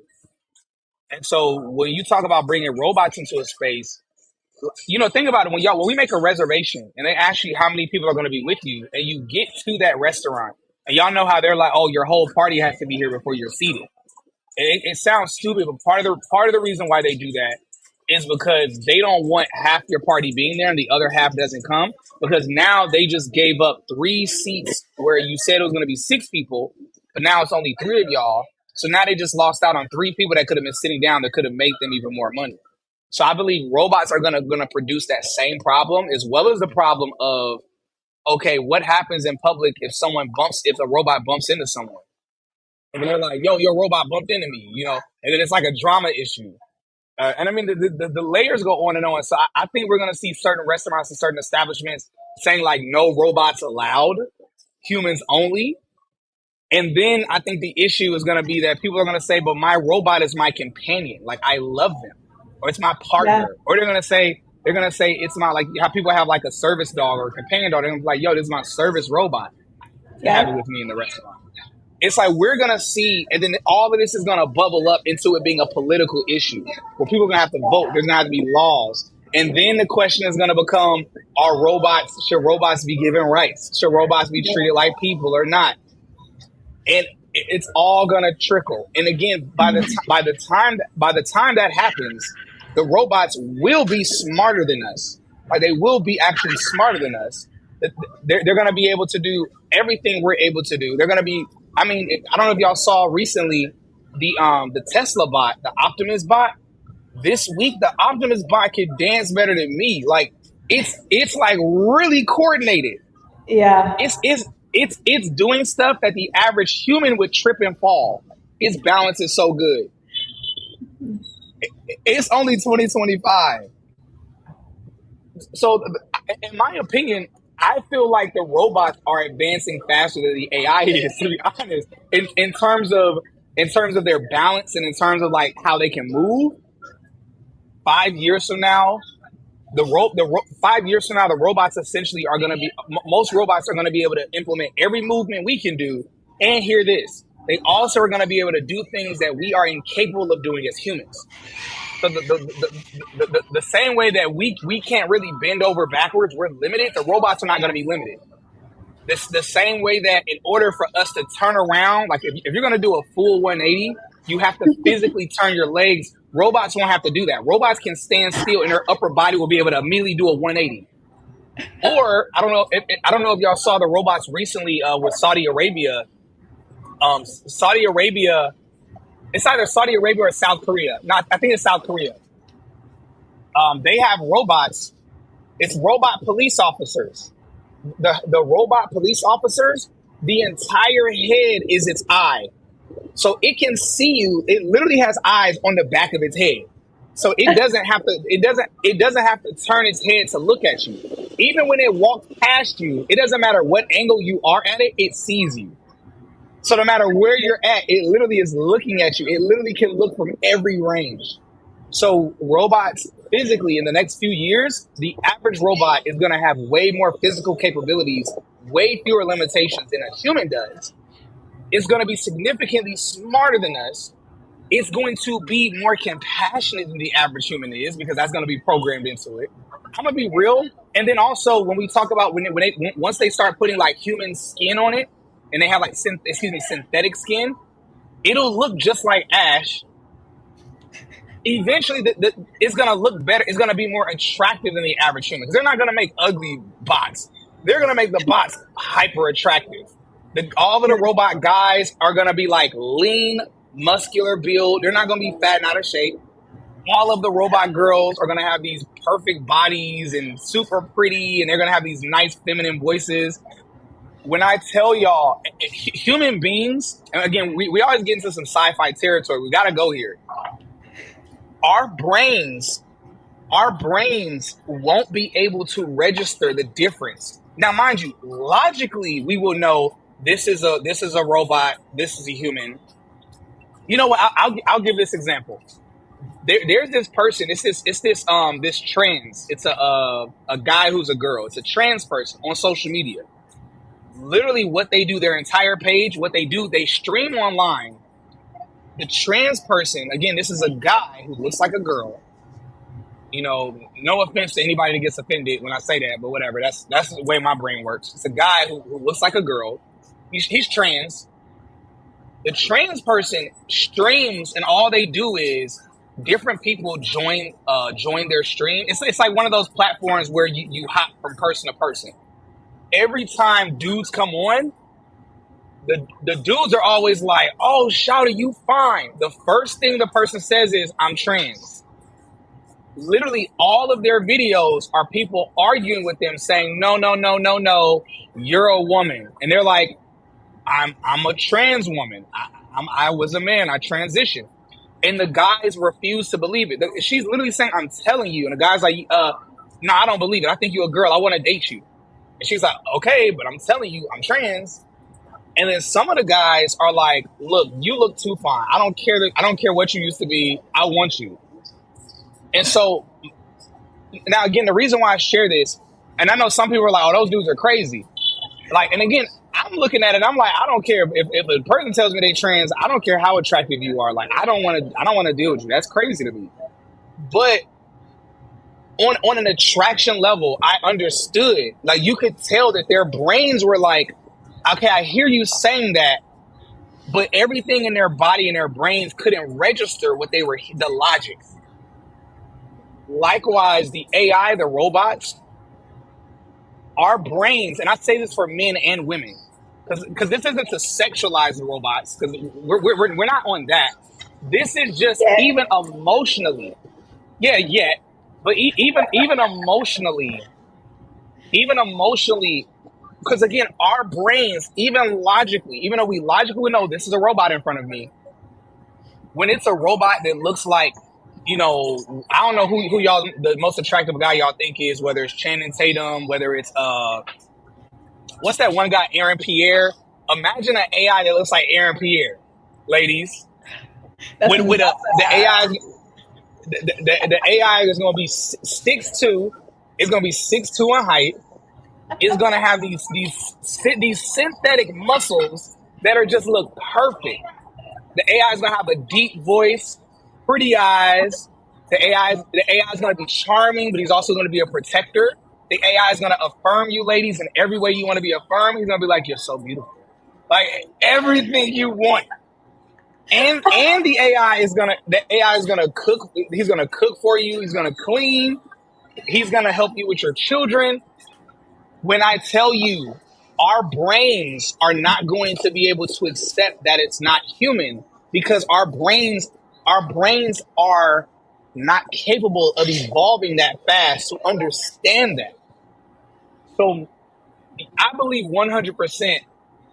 And Gary Vaynerchuk even said this recently. Gary Vaynerchuk, he was recently on a podcast with Coffee, not CoffeeZilla. I forget the name of the platform, but he was recently being interviewed. It's Grant. Somebody let me know in the chat. Y'all know it's this young white boy. He's really short, and he talks about real estate and investing. He's been doing it for a long time on social media. His name is Grant something. Not Grant Cardone, but it's Grant something. He's a younger guy. Anyway, he was interviewing Gary Vaynerchuk, Gary V, and Gary V was saying this. Gary V said, "Oh yeah, in the next 10 years, he's saying our grandchildren are gonna be in relationships with robots. They're literally gonna bring home a robot and say, 'This is the love of my life. This is who I'm gonna marry,' and that's gonna be a normal thing, a normal occurrence." So, and again, I know some people think like, "Oh, that's so crazy." Hey, we seeing women be men, we seeing people say they got multiple, like I'm a them. It's five of me and one person. We seeing some strange stuff already, and I don't care how y'all. And no offense to anybody, but if you offended, you offended. It's strange. Strange just means it's not normal. It's not normal. It's abnormal. We're already seeing that. It's not that far fetched that these robots gonna be super attractive and they're gonna be perfect. And so I Yeah. believe we're going to see it.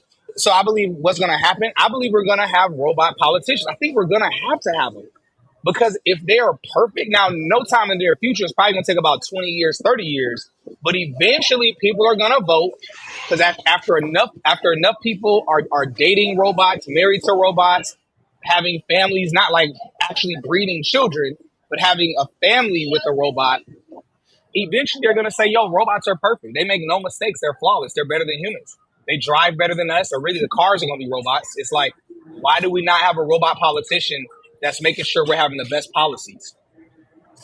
And Hmm. then, and then the future of all of the Matrix movies or, Terminator or whatever, eventually that's going to happen because then robots are just going to take everything over.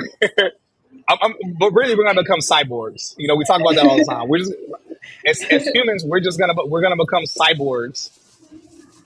And so at that point, really, what's gonna be the difference at that point? Right. Um, I said a mouthful, y'all. I said a mouthful. I'm gonna go ahead and get to the comments and get to what Ash thinks. Y'all are hilarious. Um, let's see. So, always has anybody seen the TV show Humans? Came out about 10 years ago. These bees all around me, y'all. Pray for me. AI wise is crazy. Yeah, I think so. All of the guys that we see that are what do they call them? Incels. All of those guys are gonna have AI robot girlfriends. All of the women that are tired of men and are like, I'm good. I don't need no man. I'm tired of men. Y'all dudes out here play too many games. I mean, let's be real. Let's talk like adults. We adults here. What is a vibrator? A vibrator is a robot. Let's be real. A vibrator is a robot. Now it's not AI, not yet. Eventually somebody gonna have some type of AI vibrator. I don't know. It's gonna like know, it's gonna enter a woman, it's gonna know her specific parts and know like what to do specific to her. But but look, a vibrator is a robot. So so when a woman, because I know there are women, y'all know there are women out here who don't like having sex with men because the vibrators are so good, no dude can perform the way a vibrator can. So those women only date dudes because they want to feel the romance of a date and they want to be touched and they want to be held sometimes. I'm telling y'all, the robots are gonna, yo, fellas, these ladies ain't gonna want to deal with us at all. Because they gonna have an Aaron Pierre, they gonna have an Aaron Pierre, or they gonna have a Chris Hemsworth or Channing Tatum. They gonna have a Channing Tatum robot in a crib.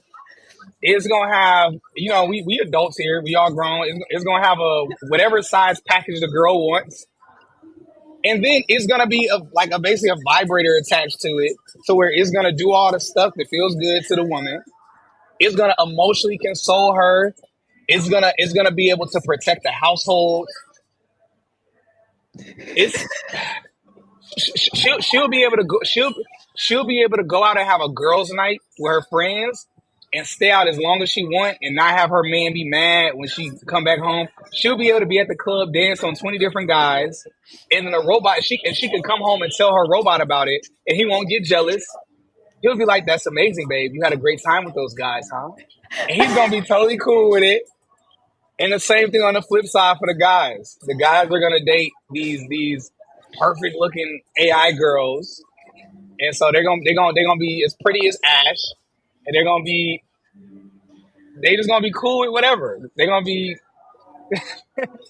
they're gonna It's gonna be interesting times, y'all. Interesting times. Anyway, I'm gonna get to the comments. I'm gonna stick to the comments. I'm gonna stop going off on tangent. Yeah, they already have AI girlfriends. Exactly. Bicentennial man. I can see it. AI wives is crazy. Um, all right. Let's see. Let's see. Always says, what's more concerning than being smarter than us or them being physically stronger than us? That's a deadly combination, potentially and highly connected to scenarios like the Terminator. You know what? I think them being stronger than us is gonna be the harder thing for them to replicate because you have to think about it. And I'm not saying it's not possible. I'm just saying the technology currently doesn't exist that I'm aware of. Because think about it, in order for a robot, and when I say robot, I mean any type of bot, anything that's out there in general. In order for something to be stronger than a human, it usually also is very heavy. And the thing is, they're not going to want the robots to be very heavy because when the robots are heavier, now they're more dangerous. They're more liabilities if they fall on somebody. So they're going to want the robots to be relatively lightweight. The other issue with the robots being heavy, and again, in order to be strong, at least right now, they have to be heavy. Because again, humans, we have muscles. Like, so humans, we're very small and fragile, but we're relatively strong because we have muscles. And again, I'm not saying robots won't be able to. It's just right now, I don't think the technology exists for a robot that's lighter than a human or as light as a human, but also as strong or stronger than a human. And so I think that'll be hard. The other issue is that if you make a robot that's heavy, it also, now you have to think about battery power.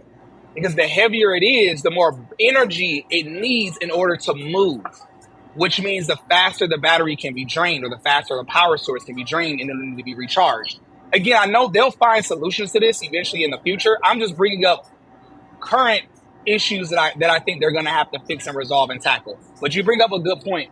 Eventually, they will be stronger than us. They'll be stronger, faster, smarter, better looking, more compassionate. They'll know every language in the world. They'll be able to speak every language. They'll be able. It's like they'll have a navigation system built in, so they can travel everywhere. You tell them to go somewhere, they don't need you to give them direction. They can just go and do stuff. They're gonna be able to go shopping for you on your behalf. They're gonna be able to watch your kids. Like, we're entering an interesting era. Y'all bringing up some really good points. Anybody see that AI movie with Megan Fox? Yeah, I saw that. Yeah, that was crazy. Robots won't even have to be that attractive. You got guys right now who falling in love with anime characters. Hey, look, hey, them anime characters be fine. What you talking about? Them anime girls be fine. I don't know what you talking about. It been making me want to start watching some anime. I'm like, hold up, let me start learn a little bit of Japanese. That's when you will have. Yeah, that's when you will have to have strong emotional intelligence. Eric Pierre AI lookalikes. It's bound to malfunction.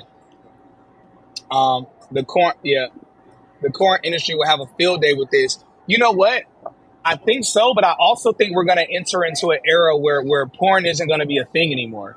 Like, it'll still be a thing, but it's going to be like you're going to have to be extremely poor to still want to watch porn. Because on average, there is a correlation between income and porn. And, that's a whole nother conversation. But there's a correlation. Like, generally speaking, the men, and I'm speaking specifically about men, the men who consume the majority of porn tend to be the poorest. And there's a lot of reasons and factors for that. A lot of reasons and factors. But that being said, the reason why I don't think the porn industry is going to thrive as well is because once guys, and again, I know what we're talking about, it could be seen as gross, but we have to talk about it. Once guys have access to robot girls that look like their fantasy girl, I'm gonna be real, y'all. What I'm about to say is gonna sound real trippy. I know we talk about some trippy stuff. I'm about to say some real far-fetched sci-fi stuff right now. Some stuff I think is kind of further beyond anything we've ever really talked about. I think eventually, no time soon. I don't think this isn't going to happen in the next 20 years.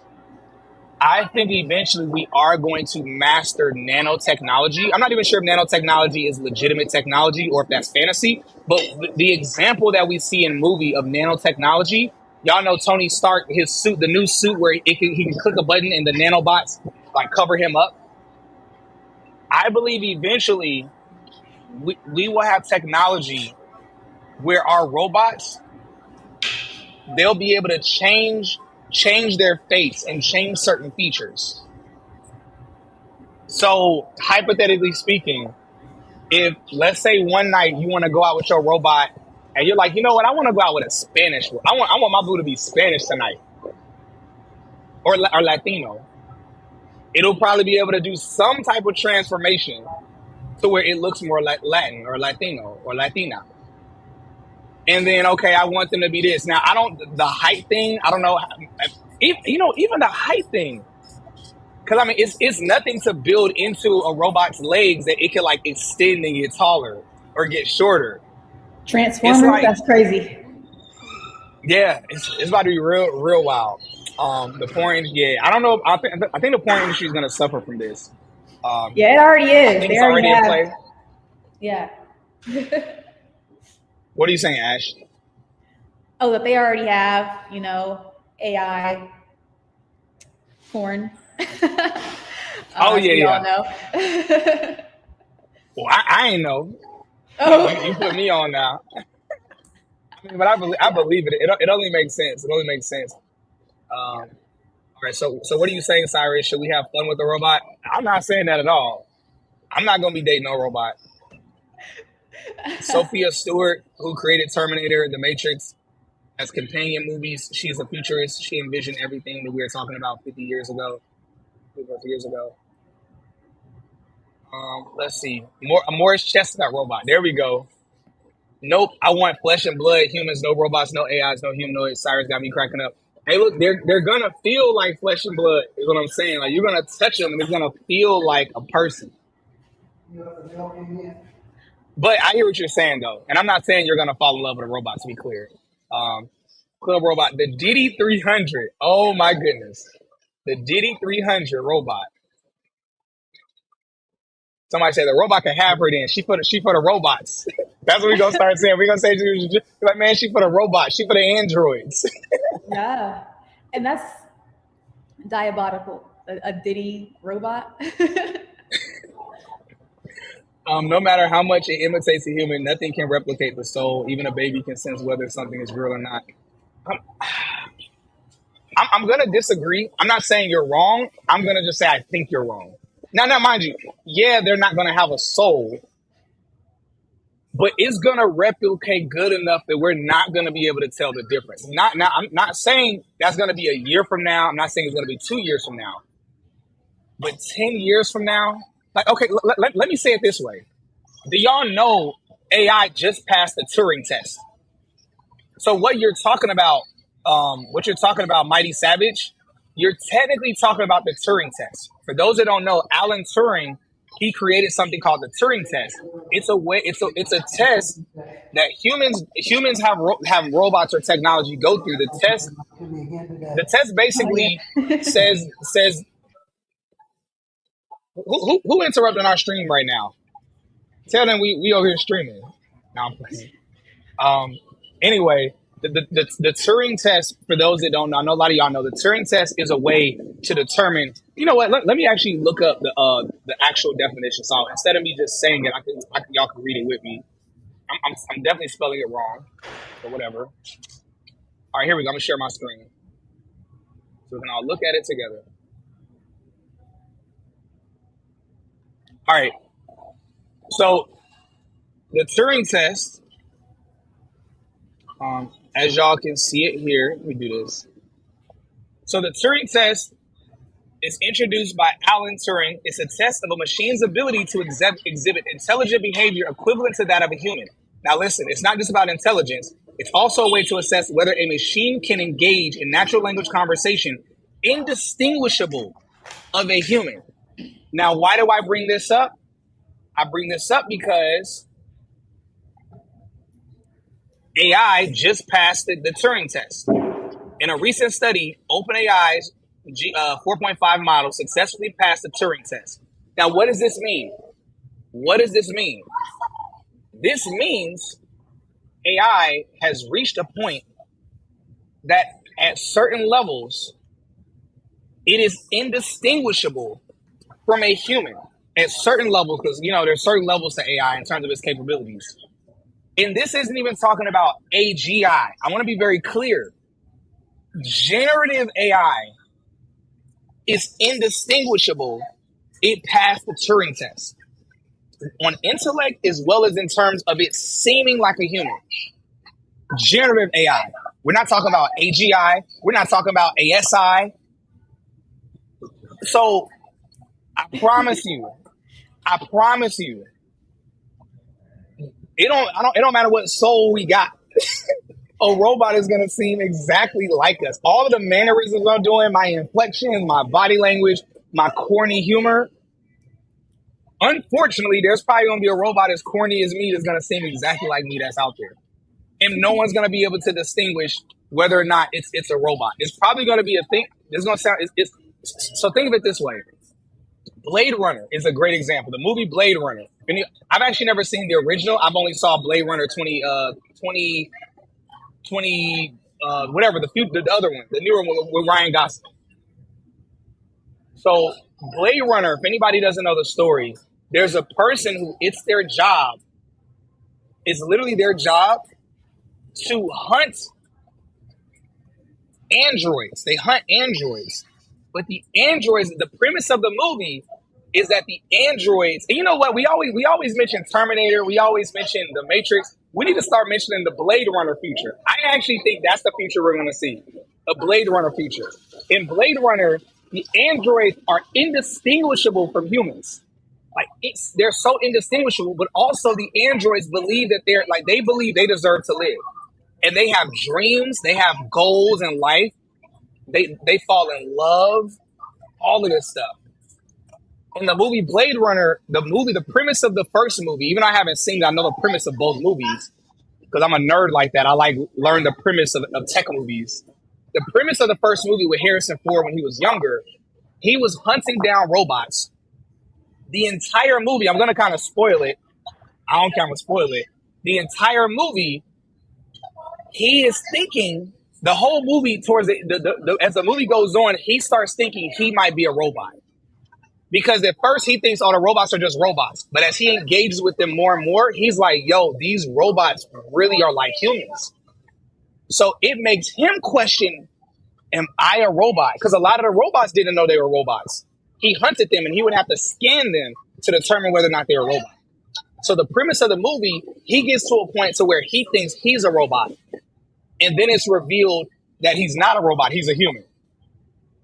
Now, the second Blade Runner movie with Ryan Gosling is the opposite premise. He actually believes that he might be human, or he might be a robot that was born like a human, and basically he's like a hybrid. The entire movie, like the beginning of the movie, he doesn't think that way. In the beginning of the movie, he's like, I'm a robot.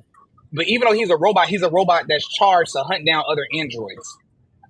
But then as the movie goes on, he starts to hear about a prophecy of a robot that's actually a human, or it's like a humanoid, or it's like weird. I can't fully explain it. But he realizes that he is just a robot. So it's the complete opposite of the first one. The first one, Harrison Ford is a human who starts to think, am I a robot? The second one is a robot who's like, wait, I'm starting to think I actually might kind of sort of possibly be a human instead.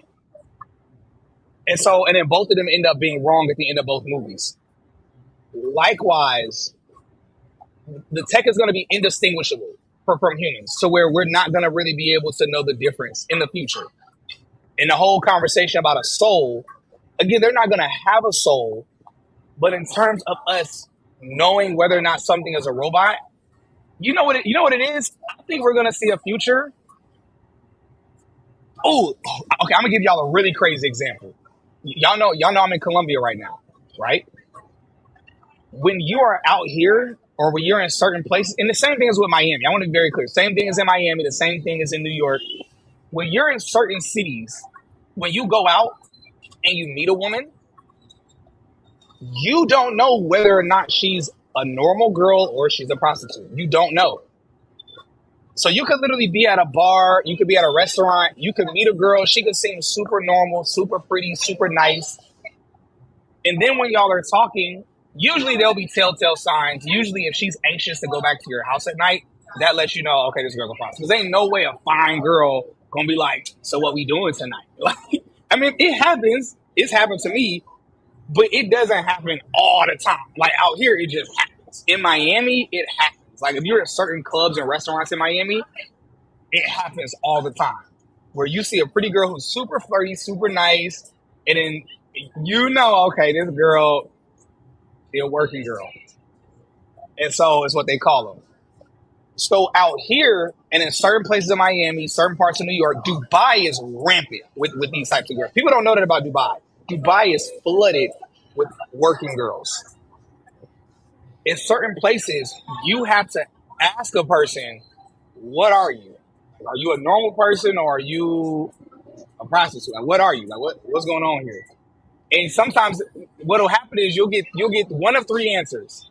They'll either tell you, whoa, they'll get so offended. They'll be like, no way, I'm a normal girl. Don't disrespect me like that. Do not disrespect me like that. Or they'll say, yes, that's what I do. I'm a working girl. What's up? My time is valuable. How much you gonna pay me for our time tonight? You want me for an hour? You want me for the whole night? Literally.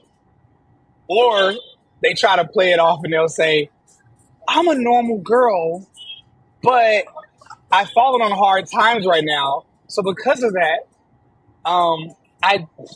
we can hang out tonight. But if you can help me out financially, I would really appreciate that. And then months later, you see the same girl with a bunch of different dudes. You like, oh no, that's just the game she runs. So anyway, I bring up this crazy insight of what happens in the world. Mind y'all, this also happens in Atlanta. I've seen this happen in Atlanta. I've seen this happen in parts of Texas. It's not as obvious in your face unless you're in Miami, certain parts of Manhattan, Dubai, Colombia, and certain other parts of this. Also Southeast Asia. Y'all know, obviously, certain places where it's seen on television or on social media. Anyway, that being said, I bring up all this crazy stuff to say, I promise y'all, we're going to enter a future to where when you are at a restaurant, this might be kind of a weird example, but we will enter a future to where somebody will see somebody and be like, dang, they fine. And then when you go up to talk to them, you're going to realize somebody's going to be like, whoa, whoa, whoa, that's my robot. Back up. That's my robot you talking to. They'll be like, oh, my bad, I thought that was a human. We're really going to enter an era where people are going to have to ask, are you human or are you robot? Again, these are my sci-fi, all my sci-fi stuff. I'm just going off with the sci-fi stuff right now. Ash, what are your thoughts on all of this crazy stuff that I'm saying? I think you're absolutely right. You can easily look into the future and you have a mind and eye to be able to see exactly what the future is going to look like.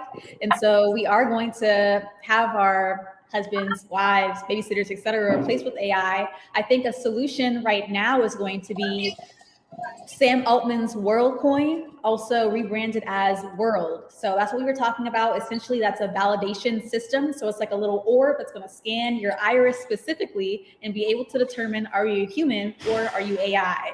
So this is going to be very helpful whenever we're getting to that point where it's the singularity. We have ASI, robots who are going to be indistinguishable. However, we do have to worry about a surveillance state. Okay, so we all know that in Dubai, that's a surveillance state. China, that's a surveillance state. The United States, they're a little more low key with it. However, they do now have direct access, for example, with their collaborations with OpenAI, since they do have WorldCoin, also known as World, but also in Saudi Arabia, they have the highest technology that's going to be able to not only monitor the public, but also reprimand individuals based on them taking actions that aren't, readily accepted by the government or the regime. So when it comes to robots, I think that we do have to have considerations right now on regulations because this can go wrong in many different ways. I think it breeds the question of a future where they say legally, let's say something happens like where they used to be able to plead insanity. Perhaps one day we'll be like, oh, that was AI that did that. That was my AI. That wasn't me. That was my AI that did that, and then the legal ramifications of it. So There's a recent movie that just happened. I don't know if you saw it. It's like a it's a recent movie with the one of the main characters off the show The Boys. The guy who plays I can't think of his name right now, but Huey, the guy who plays Huey on The Boys. It's a movie with him where he has a robot girlfriend. Um, I think he killed someone and he wants to blame it on the robot. And I think that's like the premise of the movie. But go ahead, Ash. oh, I have to check that out. I do remember seeing it just like in swiping quickly, but most definitely. So it's to the point where humans are almost having a moment of a self-confirming bias moment. So in psychology, like a self-confirming bias is just your belief in what's going to happen actually happens and you manifest that.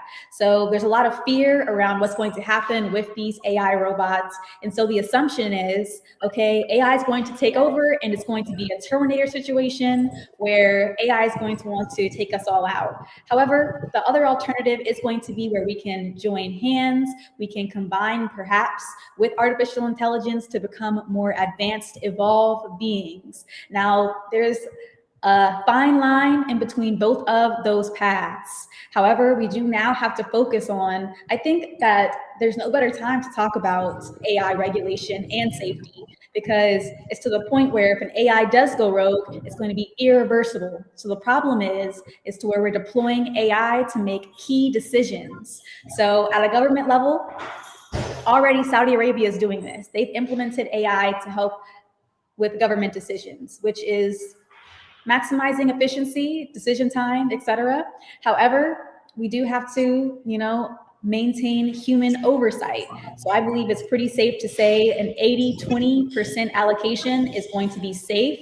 However, right now, we are unable to put 100% of control into AI's hands. So even now, I know you guys chat with those LLM systems and you see how AI can either be delusional, literally it can have hallucinations, or it can just mouth off inaccurate information.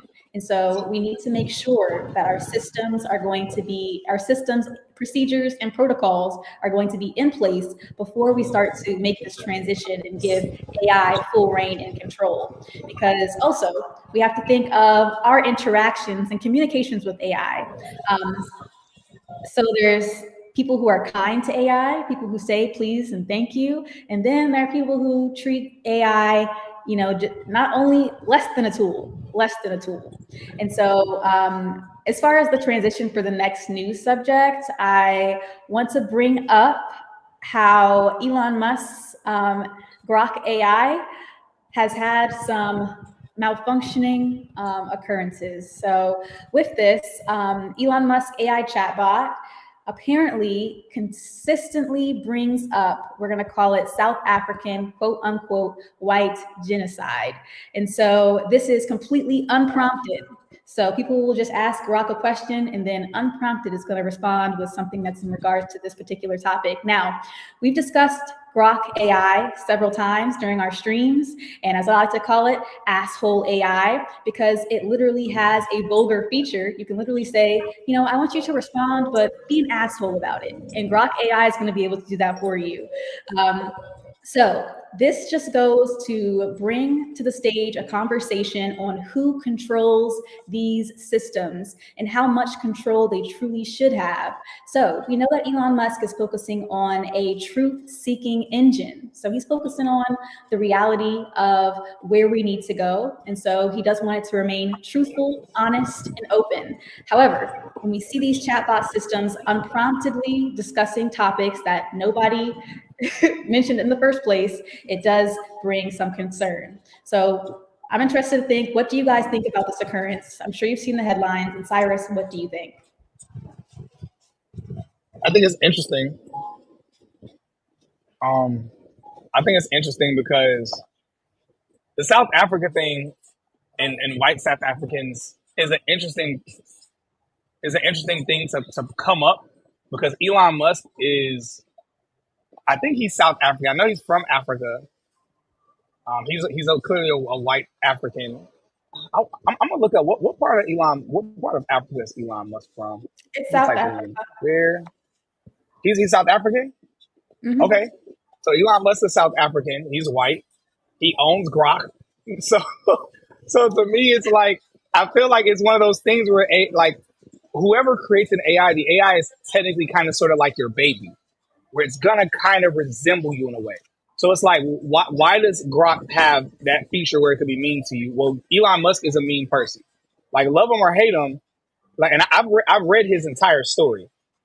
He is he's not evil, but let me be clear. He's nice, but he lacks in a way he lacks empathy. He does. Um, His brother said that about him as he well. So. Yeah, he lacks empathy, and if you read his book, and again, I have very strong love, and I ain't gonna say hate. Hate is extreme. I have strong things I like about a lot about Elon Musk. I have things I strongly dislike about him.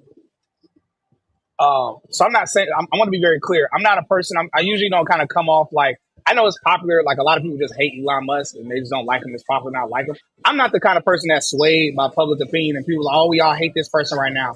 I'm like, I don't hate him. There's a lot of things I don't like about him.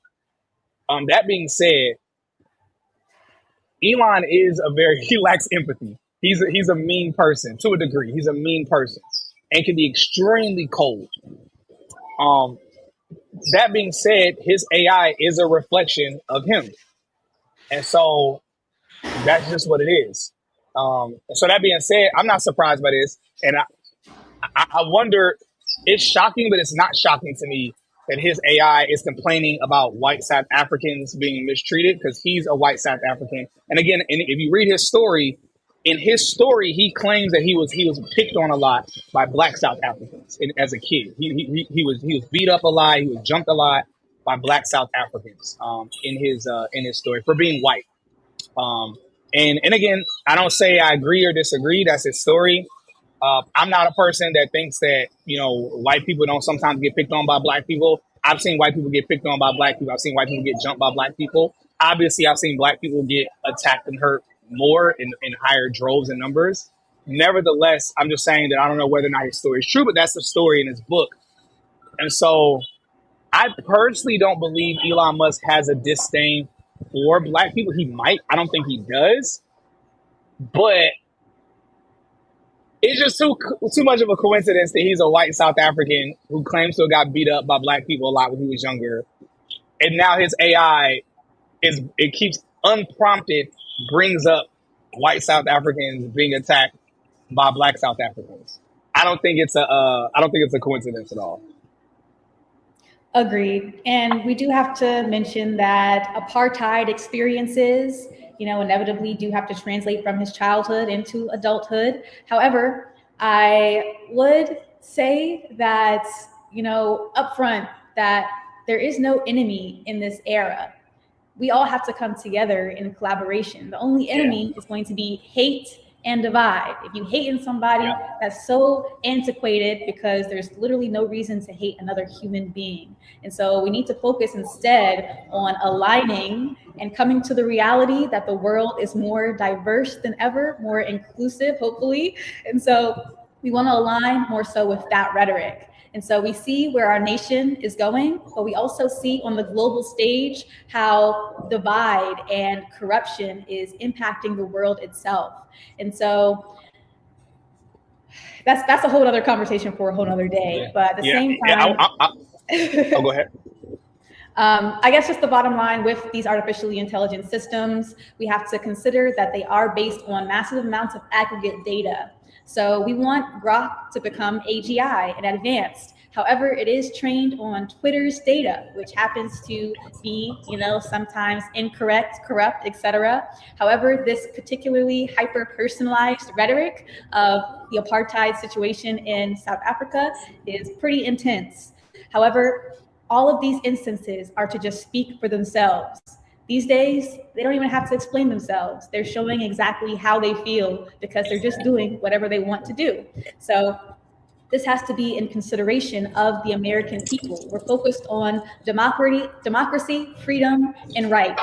That is the core goal. However, democracy, freedom, and rights are for everyone, not just for a select group, and especially not just the top 1% trillionaires of the world. So most definitely, I think that these conversations do need to be had because right now we're more so focused on the innovation aspect, which is great. However, regulation is also essential. And so when we're thinking on having a conversation on discussing, okay, Grok is evolving into AGI and then making all these crazy assumptions, statements, and pushing these ideals that are perhaps toxic or inaccurate, then that's when it does become a problem. Because if you are putting AGI in the hands of people who are lacking empathy, then we can all see the future that is going to create. So everyone is right in saying that we do have to focus on ethics and regulations with AI, and that also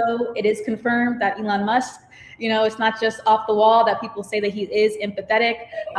Kimball Musk, his own brother, has confirmed that Elon Musk, does happen to be less empathetic and lacks that in some regard. So as a leader, as somebody who is guiding our nation to the future, this has to be a priority.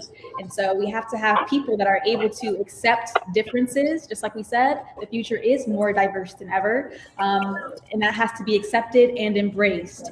And so I do believe that a lot of humans are afraid of this next evolution with AI robots, with people who are changing, people who are different than them.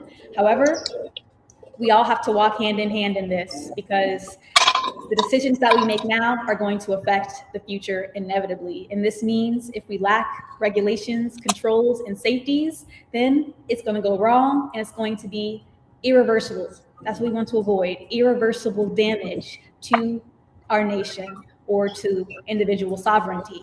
So we want to be able to maintain that. You guys have some great comments here. Let's go ahead and touch upon that. So NC Worker, good to see you. NC Worker, good afternoon, everyone, and good to have you here. Wu TV's in the building. I just love Wu that. TV. Quiero uno más. So Heartthrob Forever says it's weird because his Una más family is para. No, uno más. His affluent family should Sorry, not have had him in the same proximity as other South Africans. Also, them beating him up there and not being punished seems disingenuous. I'm not sure of the story of Elon Musk, and I'm sure that his childhood inevitably did affect him in a negative way. Yeah, this is interesting. So I want to be clear. He did have a very he had a pretty affluent upbringing, specifically an affluent upbringing in South Africa. But what I don't understand the part about like him not being around black kids. Like there are affluent black people in South Africa too. Like it's like there's just affluent people in general. And so para ella. Yeah, so I don't think they could have kept him from black kids. The other notion about saying like, oh, I don't believe he was beat up and the other kids weren't punished. We don't know if they were punished. Like we're just saying he was beat up. Like I've been jumped before, and the people who jumped me didn't get punished. Like it's like kids get jumped, kids get picked on. It happens. Whether you're white, whether you're Asian, whether you're black, whether you're darker than somebody else, and that's not even a black thing. If you're Asian and you're darker than other Asians, you can get picked on. If your nose is big, if you're short, if you're fat, if you're this, if people don't like the way you dress, if you're socially like kids pick on kids. It just happens. And so the same way that I believe if it was a black person in a majority white class, they would probably get picked on because they're black.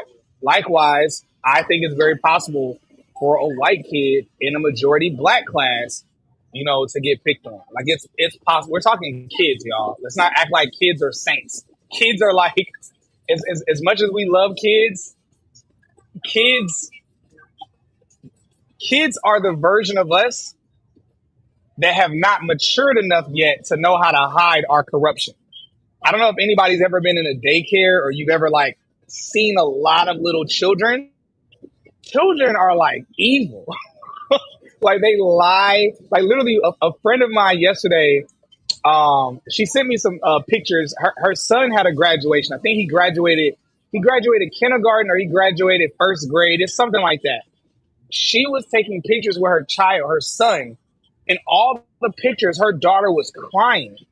I was like, "Oh, why's your daughter crying?" She said, "Oh, my daughter's crying because she wanted all the attention to be on her, even though it was the son's graduation."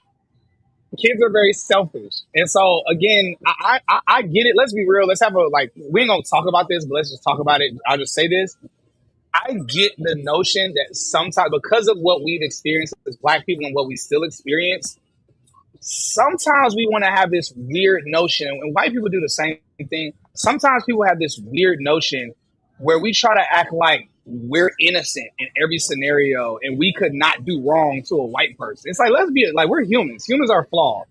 And so, yeah, that being said, I would encourage you to, I mean, you don't have to read the story, but he could be lying. Like one, he could be lying, or he could be telling the truth.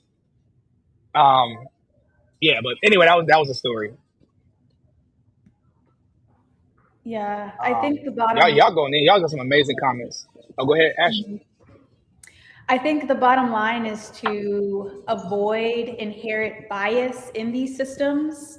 Especially, we see how it could have detrimental effects, especially when you're trying to put it into the justice system and make decisions on, how you're going to, punish or reprimand an individual. So, especially when it comes to these AGI systems, so like OpenAI, they've done a great job, at least on the surface level, of keeping things pretty neutral. And so we need to be able to hold these high level CEOs and leaders accountable. So we see how they're just kind of getting away with, things that are borderline unethical and illegal. However, what are we going to do about it? All we can do is talk and try to bring these discussions to the government level. However, they're going to do whatever they want to do. But you guys do have some great comments Speak, here. Speaking of government level, y'all, Ash and I in a few weeks, Ash and I are going to be hanging out with the mayor of Atlanta at a private party with the elite, the Atlanta elites. So just giving y'all a heads up about that. And our goal with being there is really to build relationship with certain elites in Atlanta, certain politicians.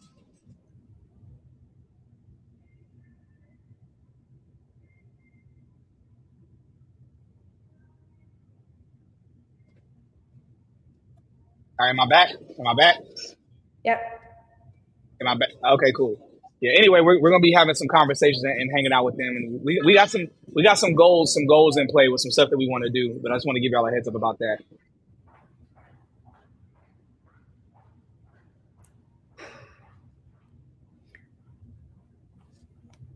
Oh yeah, we're definitely looking forward to that. I think that the Atlanta government is doing amazing things in many different ways, not only for innovation, but also growth. So for infrastructure, of course, they're developing many different housing complex and integrating technology. However, for education, they're also investing heavily in artificial intelligence and showing the future exactly how they can get ahead. So we're just continuing conversations in that regard, and hopefully we'll be able to join hand in hand to bring Atlanta and make it to the Silicon Valley of the South. Yes. 3CD says, congrats, I wish I had crashed the party. Maybe next time.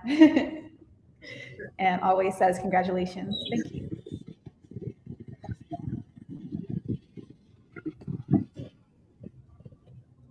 Yeah, that is true always. Usually, children that are bullies, they learn that at home. That is very true. Or they don't get enough discipline or guidance at home, so they allow the streets or they allow like other kids to influence them into being bullies. So yeah, like that's a good point that you made. Yeah, kids imitate the world around them, so it's on us to set the right example. It all starts with us. Yeah. Heartthrob forever says South Africa is still highly racist. Yeah, I know they're dealing with a lot of stuff right now. It's weird because his family after. Oh yeah, that's the comment that you left earlier. Um, yeah, I mean, and the other thing though, the other thing I'll say about Elon, this isn't to make anybody feel bad for him. Um, Elon. So if anybody's noticed, Elon Musk never ever talks about his father. Y'all never see his father. His father's still alive, and that's not a coincidence. It's because Elon Musk hates his father. Like all of his siblings, like they hate their father. Like he used to beat them like horribly when they were younger. Like they really were getting beat by him as a father, and he was a horrible father. And that's why Elon Musk wants nothing to do with him. None of the siblings talk to the father. Um, they don't let him meet his grandchildren. None of that stuff. Like they don't care about him at all whatsoever. So I'm pretty sure that the way his father probably didn't care if he was getting beat up or jumped when he was younger. Um, yeah, very very interesting scenario and situation of when he was younger. Mm-hmm. So Blue TV in the house, good stuff, y'all. All right, y'all. So that's all I have to cover for the news for today. I don't know if Ash has anything else to share. We really got to go in, got to have a lot of amazing conversations, touched on a lot of different sectors. Um, make sure y'all hit the like button, y'all. If you haven't hit the like button yet, we would really appreciate that because y'all know the goal of what we're about to do in the near future. In the next few months, we are going to have this on a larger stage where we'll be able to do this either with a live audience or we're going to be doing this inside of a production studio. And we're going to be doing this on a much higher level. We're going to have different guests that'll come on and be able to give insights as to things that are happening. So again, the only thing that we're asking for y'all to do is to make sure y'all hit the like button, subscribe if you're not subscribed, because all of that helps our numbers. It helps us to attract sponsors of big companies. And when those big companies give us money, we're able to put that money into stuff to allow us to do things on a higher level and bring more people. And all of that really just comes down, simply put, make sure you hit the like button, make sure you're subscribed, all of that good stuff. We appreciate the engagement.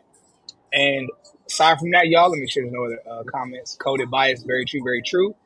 Very true, very true. Woo TV says discipline. Oh, let's not get discipline. Oh, let's not go there. You can't even raise your voice to these new generations, but imagine AI nanny doing the disciplining. Yeah, that'd be interesting. Very interesting. Oh yeah, good question. So I'll leave y'all with this. Mighty Savage says, how does the AI funding work? So again, Technically Black, we've collaborated with a funding partner. They're both a funding and a credit repair, specifically AI credit repair solution. And so the way that the funding works, if you qualify, and I'll bring up the qualifications in a second. Uh, Here we go. So for the qualifications for the business funding, you need to have a personal credit profile. Your credit score needs to be around a 700 plus FICO score across all three bureaus, Experian, Equifax, TransUnion. Your credit card utilization, all revolving accounts need to be under 20% utilization. Your credit age needs to be you need to have 1 to 2 personal credit cards that are over 12 months old. At least one credit card with a $2,000 plus limit. And with your inquiries, you can't have more than 3 hard inquiries per bureau in the last 6 months. And then lastly, no late payments, nothing in collections, charge-offs, or recent derogatories in the past 12 to 24 months. So again, I said a long list. I'm going to drop the list here in the chat. If this is you, if you're one of those people who's really taking good care of your credit and all the other stuff, if you're one of those rock star type of people, there it is. I just put the requirements in the chat. Yeah, if you're one of those rock star type of people, then you automatically qualify for the funding. Literally, all you have to do is apply. You click the link. You can go ahead and apply for the funding. You'll end up speaking with the funding team, and then in roughly 24 to 48 business hours, you'll find out exactly how much you're approved for with the funding. Where if you're doing it personal funding, you'll qualify for somewhere between about 40,000 to roughly 80,000 is what I've been seeing on average. If you are a If you're doing it through a business, through your LLC, then you'll most likely qualify for something north of $100,000. It could be up to 300,000. The highest I've seen so far is 180,000, but it could be up to 300,000. Now, if you don't qualify for the funding, they have an expedited AI credit repair solution that literally gets everything off your credit, and it adds trade lines onto your credit as well, which basically means it'll boost your credit score. So and I want to be very clear. It doesn't matter if your car was repossessed 2 months ago. They will wipe that off of your credit. They'll literally get everything off your credit. And if you need stuff to boost your credit, they add trade lines on there to boost your credit as well. They've been doing it for about 10 years now. And so that process, the fastest that it could work, depending on like what all you have, could be 15 days. But on average, it takes between 30 to 60 days to be able to do that entire service for you. And then after that, you'll qualify for the funding. So that's kind of the way that the process works. The funding, there's no upfront cost for the funding. The funding is just a brokerage fee after you get funding. So for example, let's say you get $100,000. Let's say the brokerage fee is 12%. After you get $100,000, you pay the $12,000 brokerage fee. The credit repair solution, there's two different tiers of the credit repair solution. Tier one is where removes everything off your credit and adds one trade line valued at $20,000. That would generally get you about $50,000-$60,000 in funding. That service is $2,900. If you want the higher tier package, clears everything off your credit, adds two trade lines, both valued at $30,000 each, and the service sets up your LLC for you as well. The purpose for that is for when you get funding, is for you to get a little over about $100,000 or north of $100,000 in funding.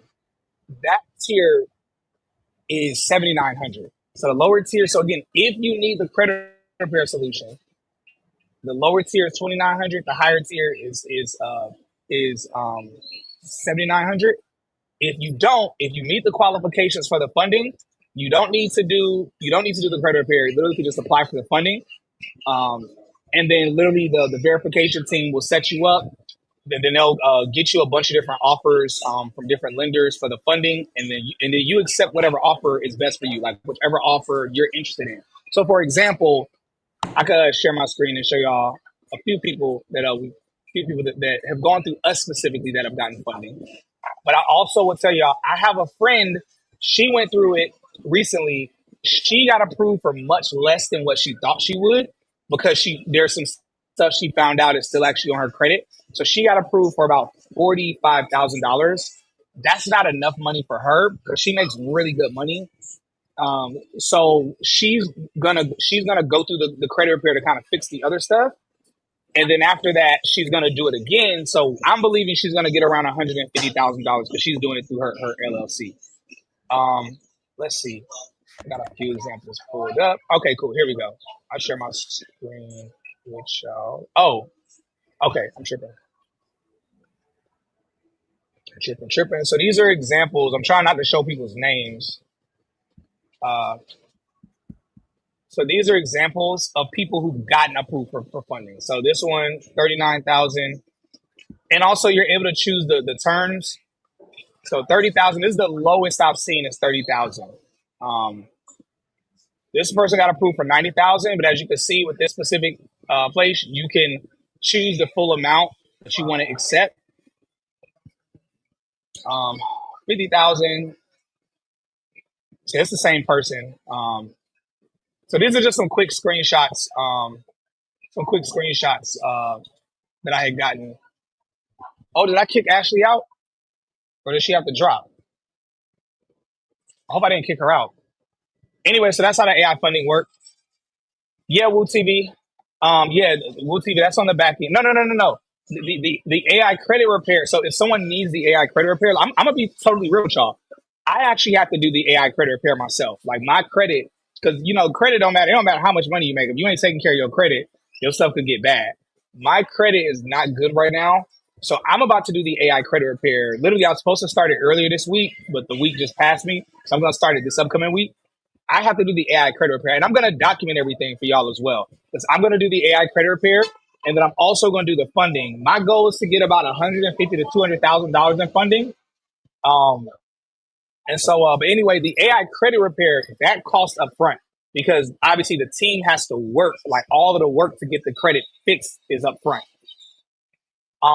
The funding, the funding part is the part where if you it is it's not until after. That's on the back end because the funding is it's a brokerage fee for the funding. So that's on the back end because let's be real because I had to figure out at first why the AI costs up front but the funding doesn't, and it's because once your AI, not your AI, excuse me, once your credit is fully fixed, it's like somebody could just run off and be like, "Oh, I got a perfect credit score now. I'm good." They could run away.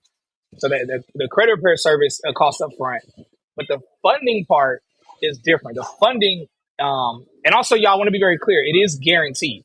So if you do the credit repair service, the funding is definitely guaranteed because they get everything off your credit and they boost your score with the trade lines. Yeah, two different services with TV. So technically, if somebody just wants to get their credit fixed, they can do the credit repair service. Um, or if you want the funding, you can do the funding if you qualify. But if you don't qualify, then you'll need to do the you'll need to do obviously the credit repair. And that's the way the service works. I'm gonna have to do it myself. Always, Cyrus, I love it when you make YouTube shorts or longer videos answering questions. You give excellent advice and perspectives. I especially love it when it's unfiltered. Oh, no, I appreciate that. Thank you always. Yeah, hopefully I don't get myself canceled with all my. Hey, these bees starting to drive me a little crazy. Y'all about to see me. It's about to be a bee movie. Y'all about to see me get beat up by a bee. Yeah, two different services. But yeah, I'm gonna do it myself and document it for everybody so y'all can see it. Um, Super cool. All right, y'all. Other than that, I'm gonna go ahead and let y'all go. I need to go to the gym so I can shower. I need to shower too, and then I gotta go to the airport. I'm going to San Andreas. So I'm leaving one beach place to go to another beach place. The irony of that. All right, y'all. Love y'all. Y'all have a blessed and beautiful evening. Thank y'all for tuning in. Make sure y'all hit the like button on your way out if you haven't already.